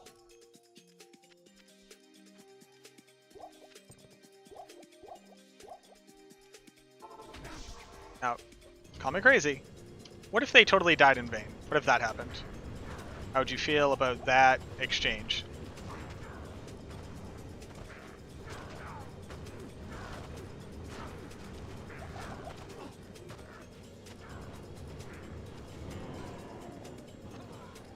Easy game. Oh. There you go. In less than 7 hours, you now have a level 64 Druid. That Druid has a Peasant Crowd, a Stealth Spirit, is sitting at, if you put on your Mage Fist, at the 100 or the 99 FCR breakpoint, and you've finished Hell. Now you can go do whatever you want. Congratulations, you've just done it. So yeah, so the most important things just to remember for the Druid is that extra health, extra resistances, extra faster hit recovery. The Druid really doesn't like being hit, so you have to give it enough defenses so that it won't get hit a lot. On top of that, each plus to skill that you give to the Druid is a massive upgrade in damage. So if we're looking at our Tornado is gaining 2,000 top end and 2,000 bottom end from +2 skills. So obviously the more that you can give it, the better. A big tornado helm would be really nice. Having +2 skills on your amulet as well. There's a lot of places where you could put a lot more +2 skills, and where you would go from here gear wise, you can make a rain rune word, so that's +2 to your druid skills on your body armor. You can make yourself a spirit shield as well. Now if you get rid of Ancient's Pledge, you're going to have to get resistances from elsewhere, so you are going to need something more than just a blue FCR ring, right? You're going to need a rare ring that has dual res and some life and some mana. But all the pieces that you see here are just like the most baby version. Like obviously the spirit is a super baby version of, you know, Heart of the Oak, right? So just consider that. But at this point, I mean, you can go do Hell by yourself. And at this point, I would say you just start grinding out Baal waves, doing Baal runs, doing Sea Baal runs to get more experience. Get yourself up to level 80, 80 plus. Once you finally have all of this maxed out, at this point as well, I would also go back and do all the quests that we didn't do, right? So we didn't do Radament in any of our difficulties. We only did one Den of Evil, so I would go do Hell Den of Evil and Normal Den of Evil. We didn't do the Jade Figurine and also the Tome of Lam Essen on Hell. I don't know if we did them on Nightmare either. We missed them somewhere. You can imbue yourself some circlets, try to make some money. You can imbue yourself some pelts, although I really wouldn't recommend that, quite honestly. But yeah, there you go. You just did a Hell Druid. It's only been 7 hours, and you're already doing Baal runs. And this is day 1 of the reset, and you can do this all by yourself.